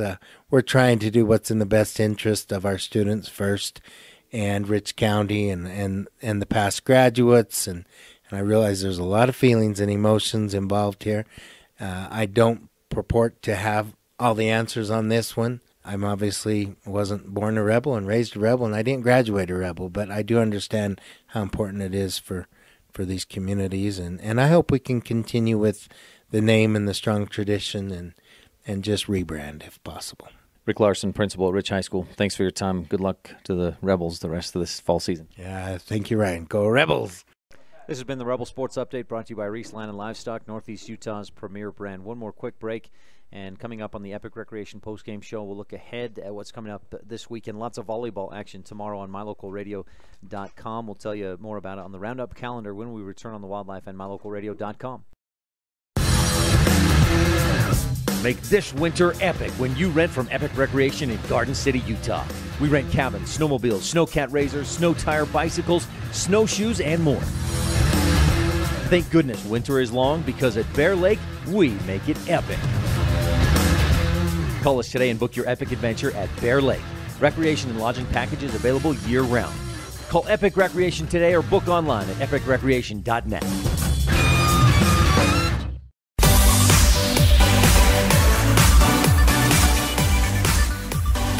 On the Epic Recreation post-game show. Just got an update from Coach Cindy Stewart. Thank you, Coach. Let me know who the Rebels will play tomorrow morning first thing. That's what we touch on first on our on our Roundup calendar. The Rebels at the Richfield tournament today had little to no trouble with Millard, Carbon, and South Sevier. So Rich is a number 1 seed from their pool. They'll take on North Summit first thing tomorrow morning. At 9:30 actually is game time. Our pregame will start at 9:15 right here on the Wildlife and mylocalradio.com. North Summit is the let's see, as the number 2 team from their bracket, I believe.